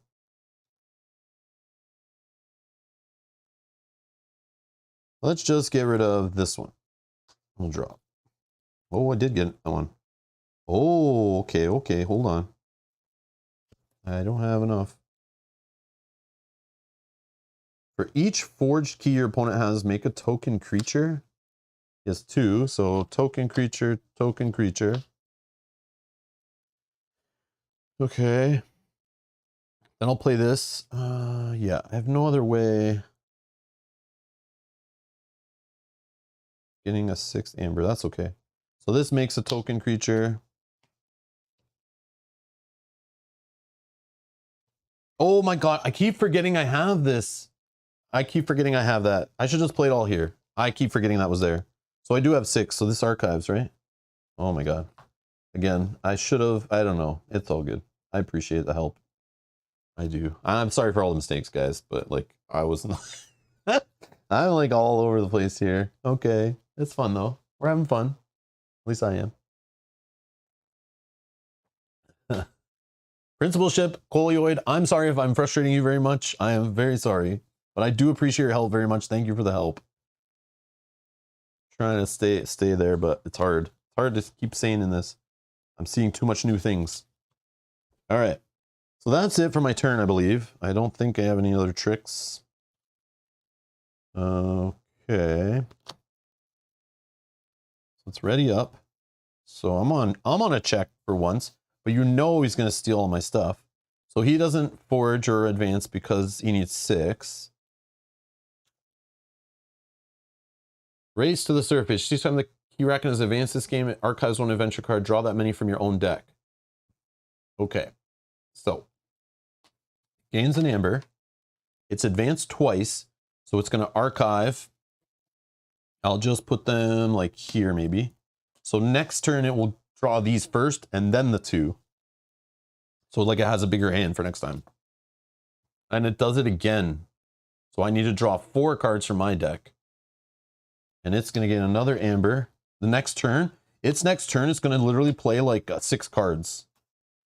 So I'm going to draw 1, 2, 3, 4. Like, why not? I just needed more cards. That's exactly what I needed.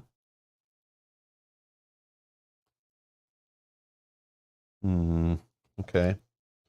Then it's going to reap. And this thing's going to stun and exhaust one of your creatures is not already stunned. I don't know. Let's just stun and exhaust one of these. One of our prospectors.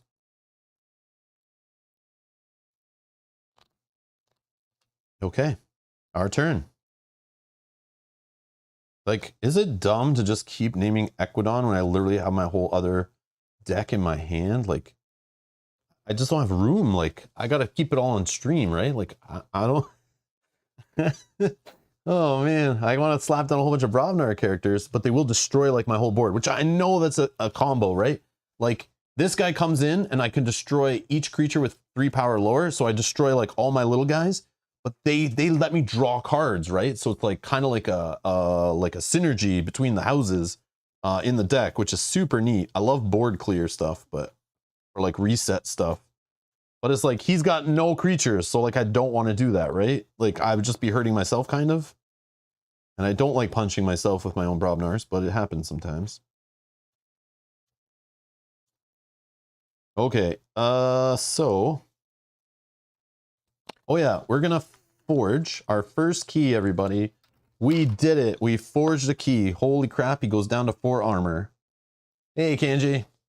Say hi, dropping a like. Be sure to smash that like button. Have a good time. You too. Thank you. Thank you for the support. See you in a couple weeks. Oh, right? Still, right? I better be.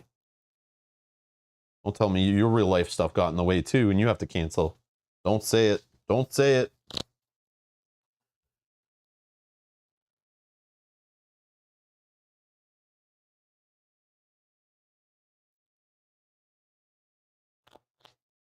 We got a key, everybody. We did it.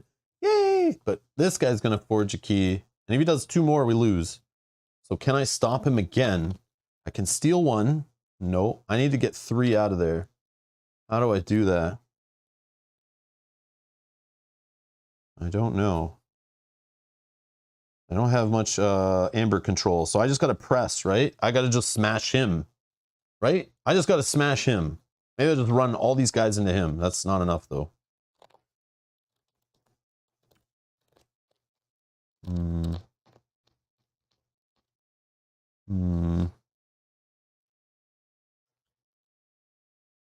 Make more token creature. I don't have 6 amber, though. I could if I reap like crazy, but I don't want to reap. I want to fight.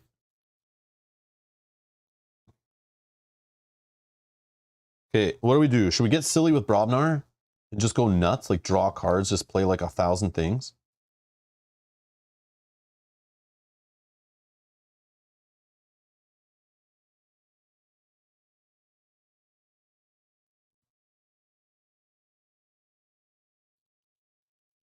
Okay, I have a question.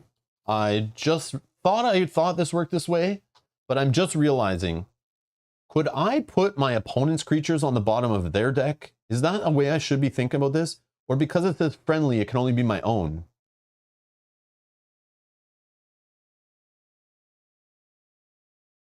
Put a friendly creature on the bottom of its owner's deck.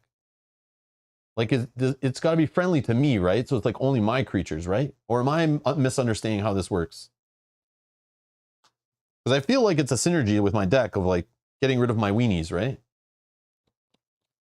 12 damage if I fight with the whole battle line? Not enough though, right? Because I need 4 to break through here, and then, yeah, it's not enough. Not enough. I think we could do it though. I think we go Brobnar. Let's set up for something else.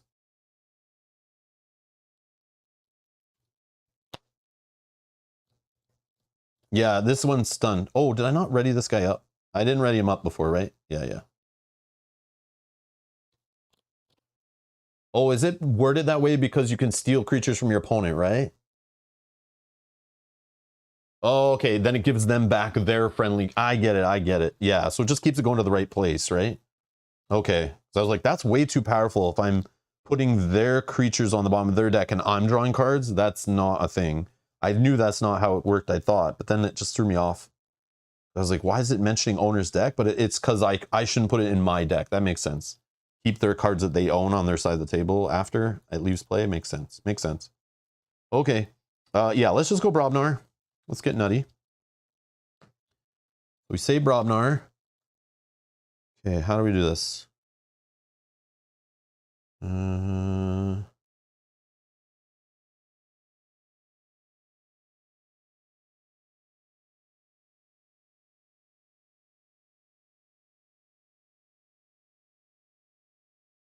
Oh, I just realized how good this guy is with deploy. I can put him anywhere on my battle line, and then he can ready and fight with a neighboring creature. That never used to be a thing. I remember you only put on the side, but like, man, I still probably would want to fight with this guy though. That's so cool. But maybe I fight with this big boy. Yeah, yeah, let's wreck him. Let's wreck him. Okay, watch this, watch this. Okay, we're gonna go brawl in. This damage, I don't think I could deal damage to him. I don't think. But I'm gonna make 2 token creatures.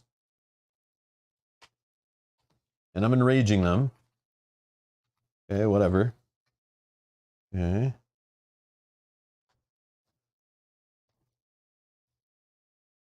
I got the rest of my hand here, but I'll just, to keep it simple on camera, we'll just do it like this. Okay. Let's play Bumpsy. Your opponent will lose an amber. Let's play Shock Herder. We'll put him in the middle here. I don't know if I should be drawing for... Yeah, let me do this. No, let's not do this yet. Let's do Earthshaker. Get this out of the way. Destroy each creature with power 3 or lower. So Earthshaker comes in. Destroy. Destroy. Destroy. Destroy. Destroy. Destroy. And destroy. So these ones will let me draw cards, right? 1, 2, 3, 4, 5, because they were all prospectors. 1, 2, 3, 4.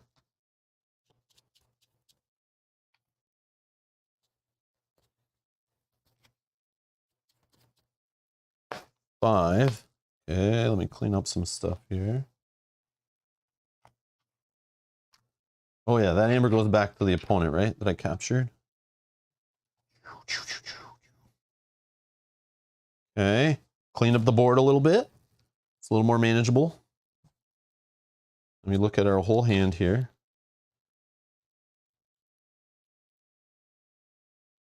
This is insane. Okay, the funny thing is, in card draw, in collectible card games or competitive LCGs, whatever, I love decks that just literally draw 100 cards and I have like so many options on my turn. So it's kind of awesome that my custom deck is like a card draw insanity deck. Probably not a good deck, but the fact I'm just like looking at a handful of cards, just probably is super annoying to my opponent across the table. And that's just enough for me to enjoy my game time playing this deck. Even if I lose, I still feel like I won a little bit as long as I'm annoying them by just looking at 1,000 cards in my hand while they're just looking at like 6, you know? All good. Okay. I know some of these cards were given from this guy, but this is crazy. Okay. Back to our Brobnar turn. Oh! I gotta be careful. I played this so he lost Amber. But good thing I destroyed the character to give Amber back. So now it's at 8. I forgot. I didn't realize I had this in hand. I'm so sorry. If your opponent has 8 or more, they lose half rounding down. Yeah. So I'm going to play this. This will gain me 2 Amber. And deal a damage, but whatever. I should have played that. I don't know if I just drew that, but I should have played that to have it cycle in. I could have drawn to it maybe. Yeah, I forgot about the Amber control there. Finally drew it, I guess. Okay. Throw that in play. 3 damage to a creature. No, whatever. I'll just discard that. So I'm going to ready and fight. Let's see. So what I'm going to do is play the Shock Herder here. I'm going to ready and fight with this guy who just deals... no, that wouldn't make sense, right? Because he has 4 armor. Let's do it here. And we'll ready and fight with the Earth Shaker. Fights for 7, that'll bust the armor and deal 3. Okay, I'll just put that there for now. And then he gets 3 back from the Keyraken. Okay, he's down to 12. Okay, we'll throw a Fire Spitter. And then a Broken Axe Outpost. Sure. Which will gain an Amber. Draw a card. Oh my god, this is crazy. Okay, action put it. Okay. Then this one, I'll just play for the Amber. Deal 2 damage to a creature with 1 damage splash. Let's deal 2 damage. I mean, does it matter? Yeah, it does, right? I'll just deal it here. 2 damage and a 1 damage splash. I think I have to do that, right, if I play it for the Amber, so I'll do it.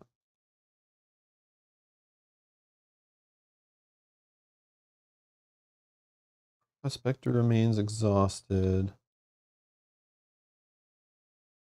Okay. All right, that's my Brobnar turn.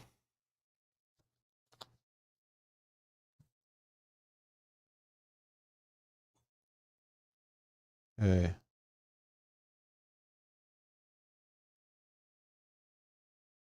All right, this guy can't forge, and now he's going to go crazy with the cards. First card, Devour Whole. Play. For the remainder of the turn, the Keyraken gains Skirmish and Prey, the least powerful creature. It fights, then readies. It will fight again when it's used. So it's got Prey. So it's going to fight. The least powerful creature. Least powerful is this guy, right? And he doesn't have Taunt protecting him. So he's going to fight this guy for 3, but he has Skirmish, so no hitting back. This one's gone. Okay. Got to remember that. He's going to fight again, right? I don't know. I'll just keep that here for now. Slippery Arm. Elusive. Reap. When the tide is low, the Keyraken archives 1 adventure card. Okay, that comes into play. Next archive card. Ascending Jet. Give the Keyraken's creature with the lowest power 3+1 power counters. If that has 9 power or more, destroy this, lower the tide.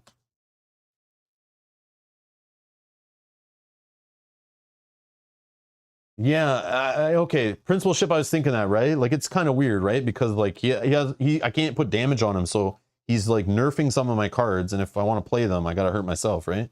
That's how I think it works, and you're kind of confirming that, I think, right? Race to the surface. So 1 amber.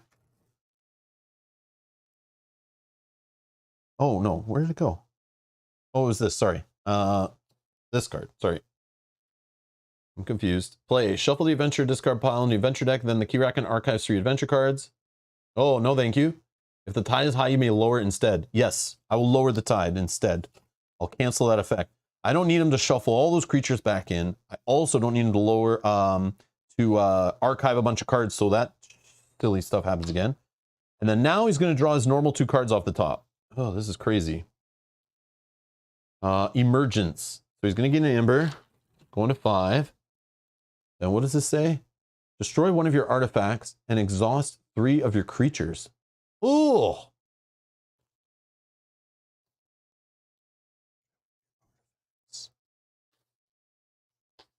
Exhaust 3 of your creatures, you piece of junk.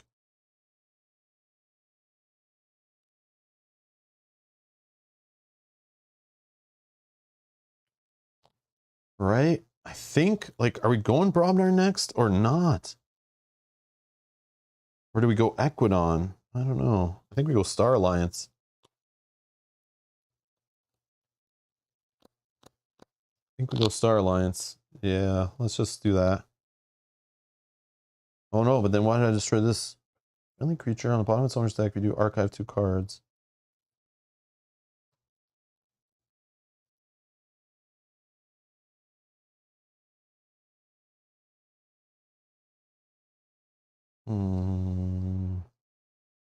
You know what? Let's get rid of this one. No, I should do one that has Amber Pip on it, right? Yeah, let's do this one instead.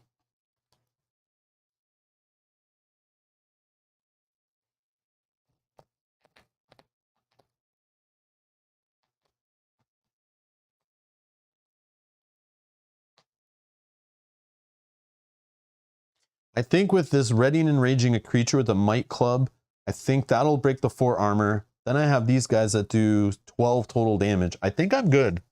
I think I'm good Brobnar next turn, actually. Yeah, I think I'm okay. Oh yeah, but he's gonna fight me again, right? Oh no, he's probably gonna destroy my stuff. Yeah, whatever. Saw 3 of your creatures, and that's it, right?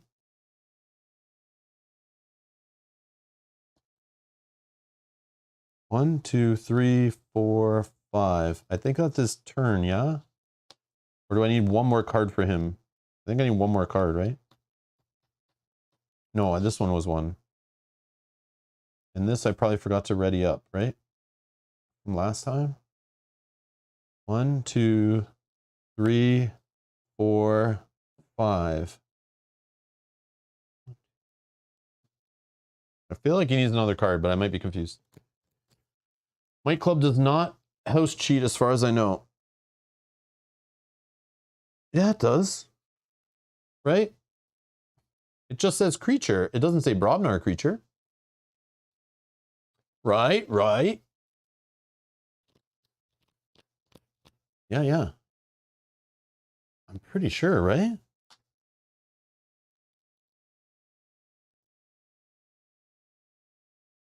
I think I can even ready and enrage one of their guys. I'm pretty sure, right?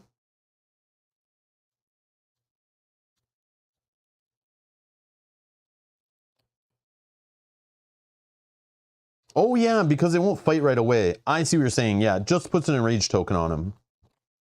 So I'd probably do it on my own guy on the same turn with Brobnar. I see what you're saying. I see what you're saying. Yeah, enrage doesn't let them fight right away. I get it. I thought it like forced them to fight, but it forced them to fight on their turn when you name that house. All right. I don't know if I drew enough cards for the Keyraken. I'm not sure. But I'll just draw another one because I'm not sure. Swift Current. Okay.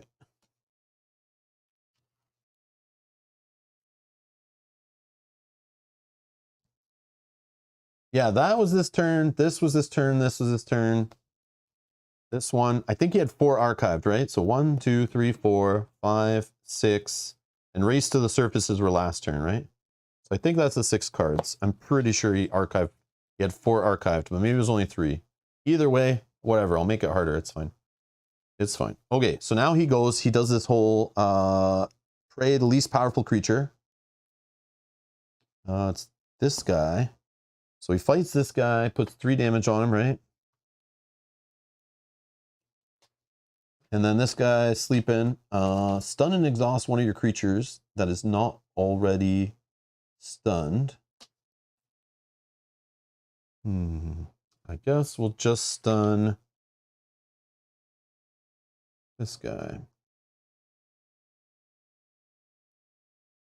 Okay. And then that's it. Ready up. We don't have enough to forge. He definitely we're in trouble here. So we need to spend 2 for sure. If I didn't already, I meant to raise the tide. He's still gonna forge though.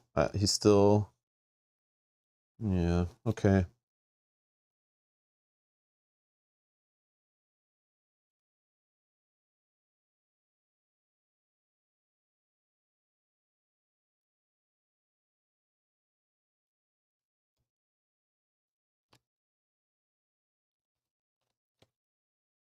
So I don't have much going on for Brobnar. How can I do this? Hold on, how can I do this?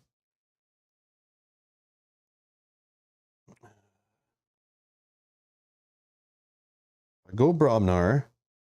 If I fight with this guy, he's dead because the Keyraken already hit him. If I fight with this guy, he can fight the Keyraken twice, right?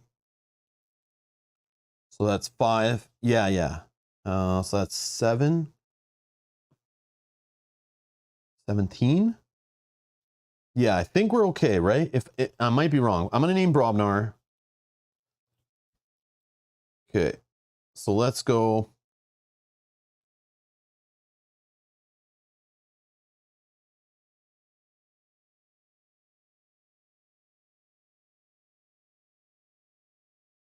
Put a friendly creature on the bottom of its owner's deck. I'll put this guy on the bottom of my deck. If I do deal 6 damage to a creature, I'll deal it to this guy, right? Because elusive's only when fighting, right? The first fight? Where is it?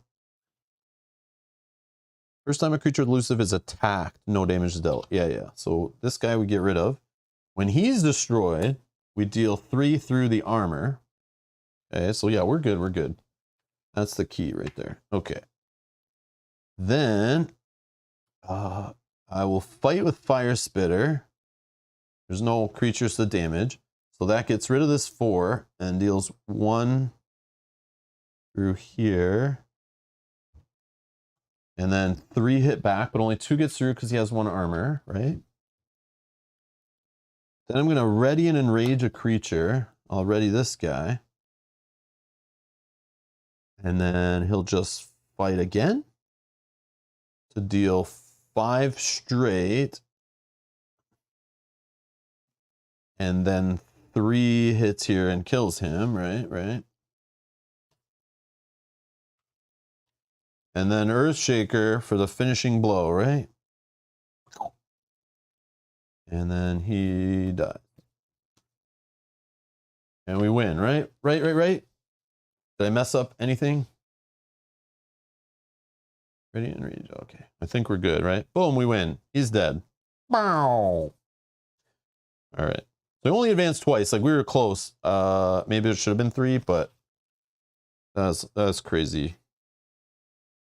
Like it's so scary. He goes so fast that I'm like, I don't even want to take 1 turn to play like Star Alliance. Like I was like, if I do that, like I could attach some things onto my Brobnars to have a crazy next turn. But then I let him go and like archive cards and do all these crazy abilities off his locations. It's like too much, man, too much. And I can't believe how slow it was to forge keys. Like this guy was trolling me and I have to keep spending it to raise the tide. Like, yeah, I thought I had like a lot of amber pips, but again, I wasn't really playing many cards. I was just like drawing, but I guess if I just kept playing and drawing and playing and drawing, maybe it would generate enough amber. But he just was creature heavy. Some games he doesn't get creatures out for a while. So again, like we only went through like probably 40% of his deck. And like sometimes he gets heavy locations. He has attachments that can turn him into like archiving when he reaps or fighting more often and stuff. Every time I play this guy, he's like a little different. Like he either goes heavy creatures, gets a little bit of everything, or he's heavy locations, trolling me, going faster. Sometimes he goes a little slower. But I like how you can change your deck up to play him, and you can play decks that mess with him more. You can play decks that are faster. I like playing decks that like raise the key cost. So he's like having trouble, like he doesn't get going. Like he just builds up a giant pool of amber and then you're like capturing or stealing it all the time. I think that's fun. But yeah. Yeah, every time I play this guy, he's like, yeah, sometimes just certain cards come up at a certain time and wreck you. And other times they come up and they're like not as bad. But yeah, it's cool. Yeah, I think it's a win with an asterisk. Like I probably messed up something we didn't catch a few times. I can't believe I was holding an amber like the whole game and nerfing myself. The taunt keyword, definitely, it's a little bit getting used to again. Yeah, it's a fun little deck. I don't know, man. Just not the amber control I'm looking for. Like that one Brobnar card to like reduce them down to half if they have 8 or more. It's kind of cool, but I don't know, man. I don't know. It's not a fast enough deck, I feel. But it's good for the Keyraken though, right? Because it's got like fighting and a little bit of control. Card draw is like, what the hell is wrong with this deck? It's just draw, draw, draw. And like token spam is funny, but the tokens are even card draw. It's insane. But yeah, again, that's just the first play with the deck. I'm sure there's like synergies and cards I should be playing in Mulligan 4 and stuff. Yeah, it just like held so many cards in my hand. Yeah, it's fun. Definitely a fun deck, but I don't know. I definitely need to play a bit more with it to see how it actually works. Man, I couldn't even get this going with the I can't believe he purged this guy. The 7 with the splash attack 4. Can't believe he purged it. Stupid Keyraken. Anyways, yeah, that's Rob's gaming table, the furry and the giant. There you go. That's my custom deck that nobody else has in the whole world. Unique to me. Cool. But so is the deck that's in here is unique to me. The deck in here is unique to me. The deck in here nobody has. This deck nobody has. All unique. KeyForge, unique deck game, man. Unique deck game by Richard Garfield right there. Used to come in cardboard boxes, now comes in throwaway plastic. I don't know. But yeah, that's KeyForge solo against the Keyraken. Again, there's a second one, the Abyssal one, and there's also this one. I want to play with them on stream, so I want to check these out. Again, hopefully I'm a little more comfortable next time we play, but Fall of the House Gormageist.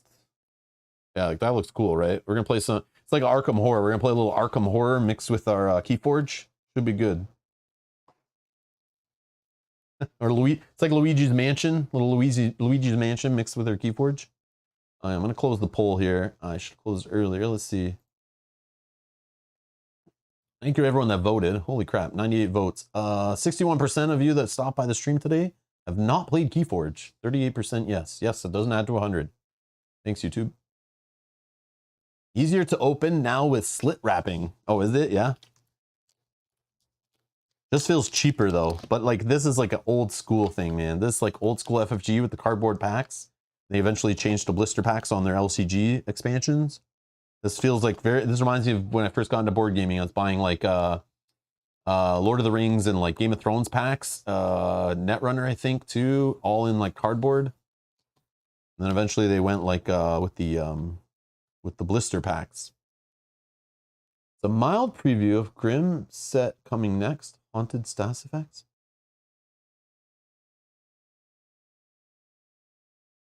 Yeah, I want to see what the haunted stuff does. Oh, that's in this? It has the haunted stuff?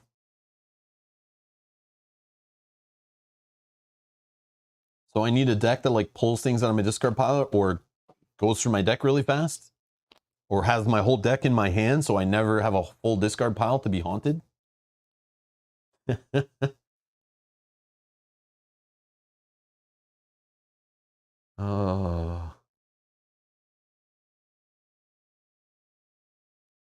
The one that archives. Those are very good recursion for when important card becomes a token.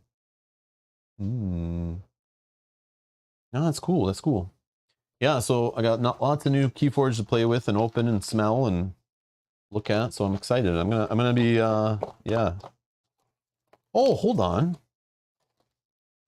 What's this? This one's different.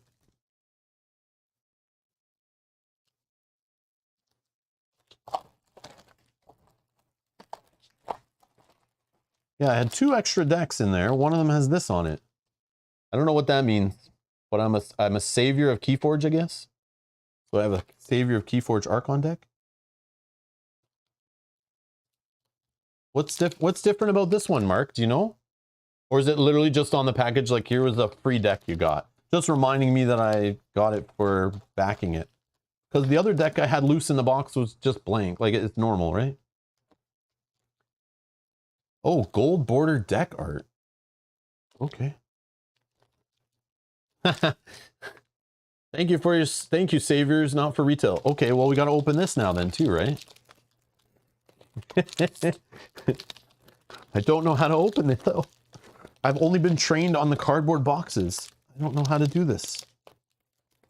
Oh, I see. It's like the good old booster packs with the little corner part. Or I probably could have done that from the bottom. You like separate. Yeah, like you separate the little triangle part there.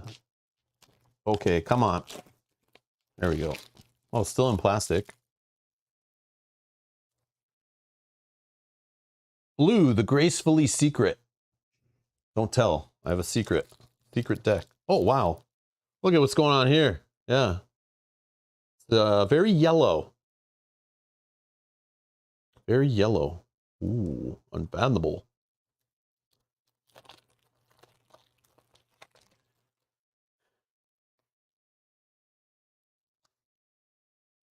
Oh, wow. That does look different. The like gold borders. That's cool. That looks way different.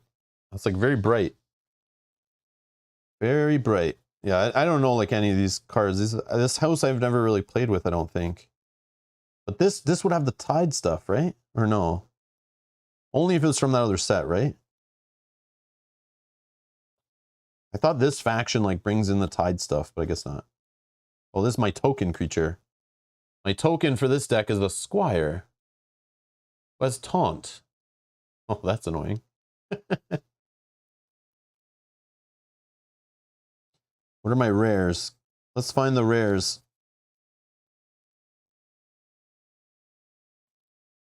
Plunder? I feel like I played with a Greyjoy card with that name before. Play, reveal a random unrevealed card from your opponent's hand. Then, you may either repeat this effect, or your opponent discards the last revealed card. That's a troll card. Holy, I love it. Oh, man. Okay, I'm just looking for another rare one in here. I don't want to look through every single card right now. Oh, there's a rare one. What's this? Stand together. Does this allow me to play stuff from all my houses or something? Ready each Star Alliance creature that has 2 non-Star Alliance neighbors of different houses. So you gotta really like put your battle line out there like in order, and like deploy obviously is really good. That's cool. Like make a battle line matter. Yeah, look at the art on this.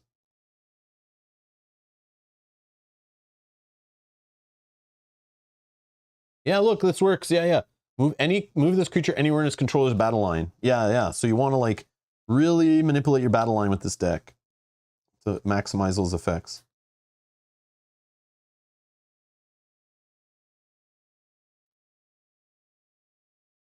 Oh, that's the one that I have on the mat, right? That's the art that I have on the mat.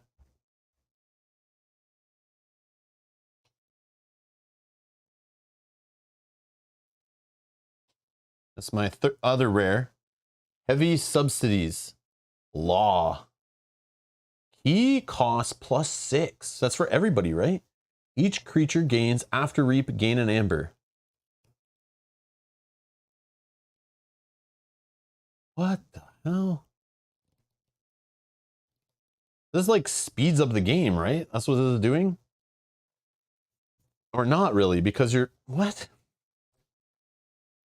So keys cost like 12 to forge with this on the board for both players. But then it's saying each creature gains... That means every creature at the table, right? After reap, gain an amber.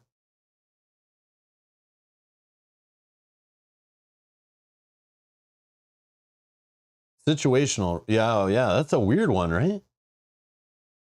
It makes me want to understand like why it's in this deck and like how this deck deals with it. This deck's like a heavy capture deck. I got like these two guys in here that throw enhancements out, so with more capture. So it's like I'm stalling my opponent, capturing their amber. Oh, look at this one. During your opponent's next turn, keys cost +3 for each forged key they have. So it's like really a stall deck. Man, I'm like, there is so much to like I need to learn. There is way too much. Like when you take a 4-year break from a card game that's releasing like a set every year, I know they don't introduce like all new cards in the next sets. They usually like still reuse cards and stuff, but like, man, some of this stuff's like blowing my mind right now. I'm very overwhelmed, but it's cool though. That's cool. Like a gold bordered deck. Hopefully it's not better than this deck or I'll be mad. My unique deck, my named deck. Anyways, you don't capture double, only reap double. This law is very weird. I know, it seems weird, right? Like, I don't know. I want to play it though. Like, that's the fun. You read it, you look at all the cards, you're like, I kind of don't get why these cards are in here together. And then you play it a couple times with KeyForge decks and it starts to like, you start figuring it out. Sometimes they're just crap and they don't work together well and the decks suck. But I feel like they started to get better with the algorithm and understand it better to make decks that weren't so broken. But I'm sure there's a reason why it has that in there and it's built around it. And I want to solve it and figure out why. So, but to do that, I'll need to play a few times and figure that out, right? So that's fun. So there you go. There's your playthrough of the Rise of the Keyraken solo / co-op adventure scenario. If you like what you see here, make sure you click the like button. It will help other people find the channel. Again, if this gets enough kind of views and reception, you guys want to see more, let me know in the comments below. I do want to play this second one for sure on stream and try it out. I've never tried it yet to know what's different about it. But then like, should I play this one too? Like, I don't know. Like, do you guys like seeing KeyForge played solo / co-op? Or is that kind of lame? I don't know. Because I have many other games I can play, so... but I do want to crack some decks. I do want to play some KeyForge. Get Mel, my wife playing again, maybe, and we can play with some of these decks. Maybe I can start showing up to my local game store again. Start playing on a weekly KeyForge night if there's still players that play KeyForge around me. Hopefully there is. But we'll see. Maybe work our way up to playing in a bigger tournament next year. Who knows?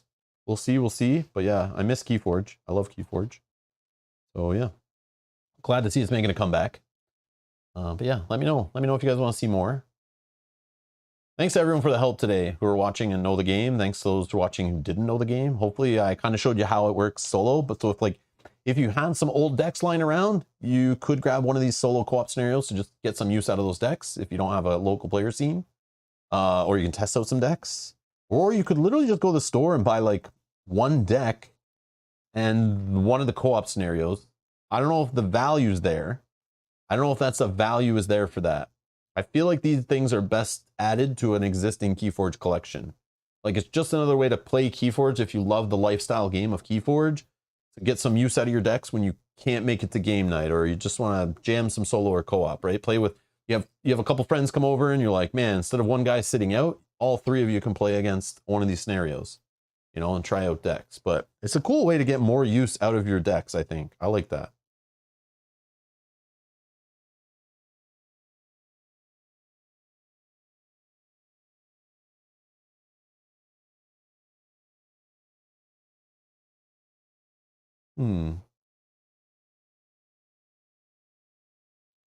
Yeah, so what supposedly happened with Fantasy Flight Games is, if anyone remembers, I used to work in IT security, so I remember this when it happened. There was those viruses that were going around, and they're basically encrypting your whole hard drive, and you lose access to all your stuff, and then it tells you got to call this number and give your credit card and try to buy, and they'll give you the encryption key back.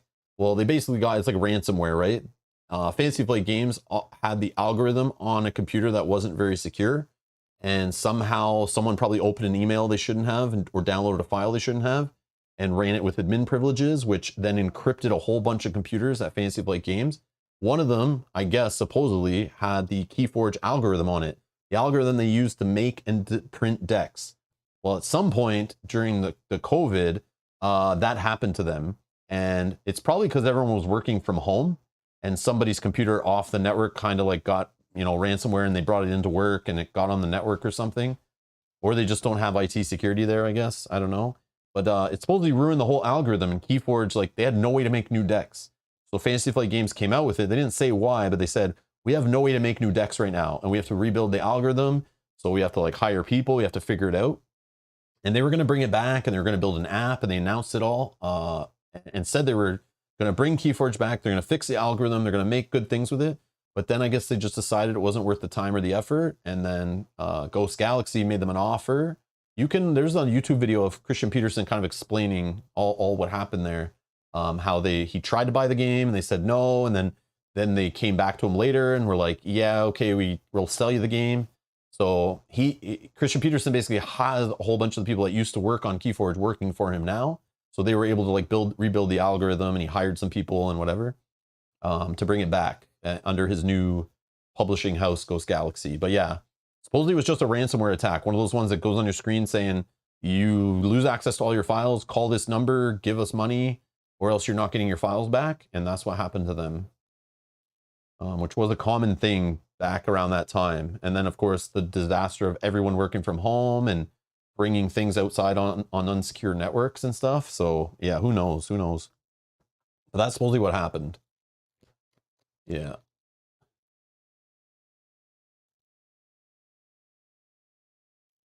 Yeah. All right. Anyways, that's going to be it for today's playthrough. Yeah, that's true. They didn't lose the deck database because it was probably hosted off-site, right, by a third-party company.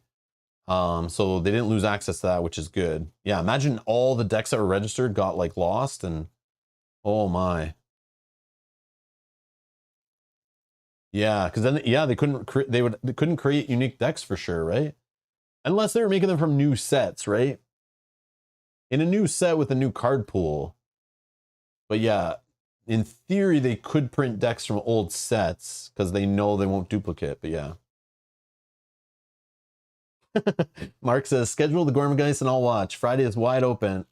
Maybe I'll play the other one first, though. Maybe on Friday. Maybe I'll do it on Friday or Thursday. Maybe I'll do Thursday, the other one, and maybe I can get this ready by Friday. I'll see what I can do, but we're also trying to learn a game for Saturday, so I don't know how much spare time I'll have. We'll see. But yeah, anyways, I'm going to get out of here, go grab dinner. Thank you all for watching. Thanks to these people for supporting the channel, allowing me to buy more KeyForge decks than I need off GamePound. And yeah, I appreciate it. Thanks for watching. Thanks for hanging out. Thanks for sharing the videos. Thanks for hitting the like button. Thanks for subscribing. All the things that help the channel grow, allowing me to do this full time. I appreciate it. So if you'd like to support the channel, if you like content like this, links are down in the video description, how you can support us here. You can click the join button or over on Patreon, or one-off donations. All are appreciated, allowing me to buy games, upgrade equipment, travel to conventions, all the things that need to be done to create content for you guys. I appreciate it. Anyways, if you want more KeyForge, let me know in the comments below, or how horrible I am and I need to practice more. All appreciated. I appreciate all the honest feedback. Anyways, thanks for watching, and I'll see you in the next stream. Bye-bye.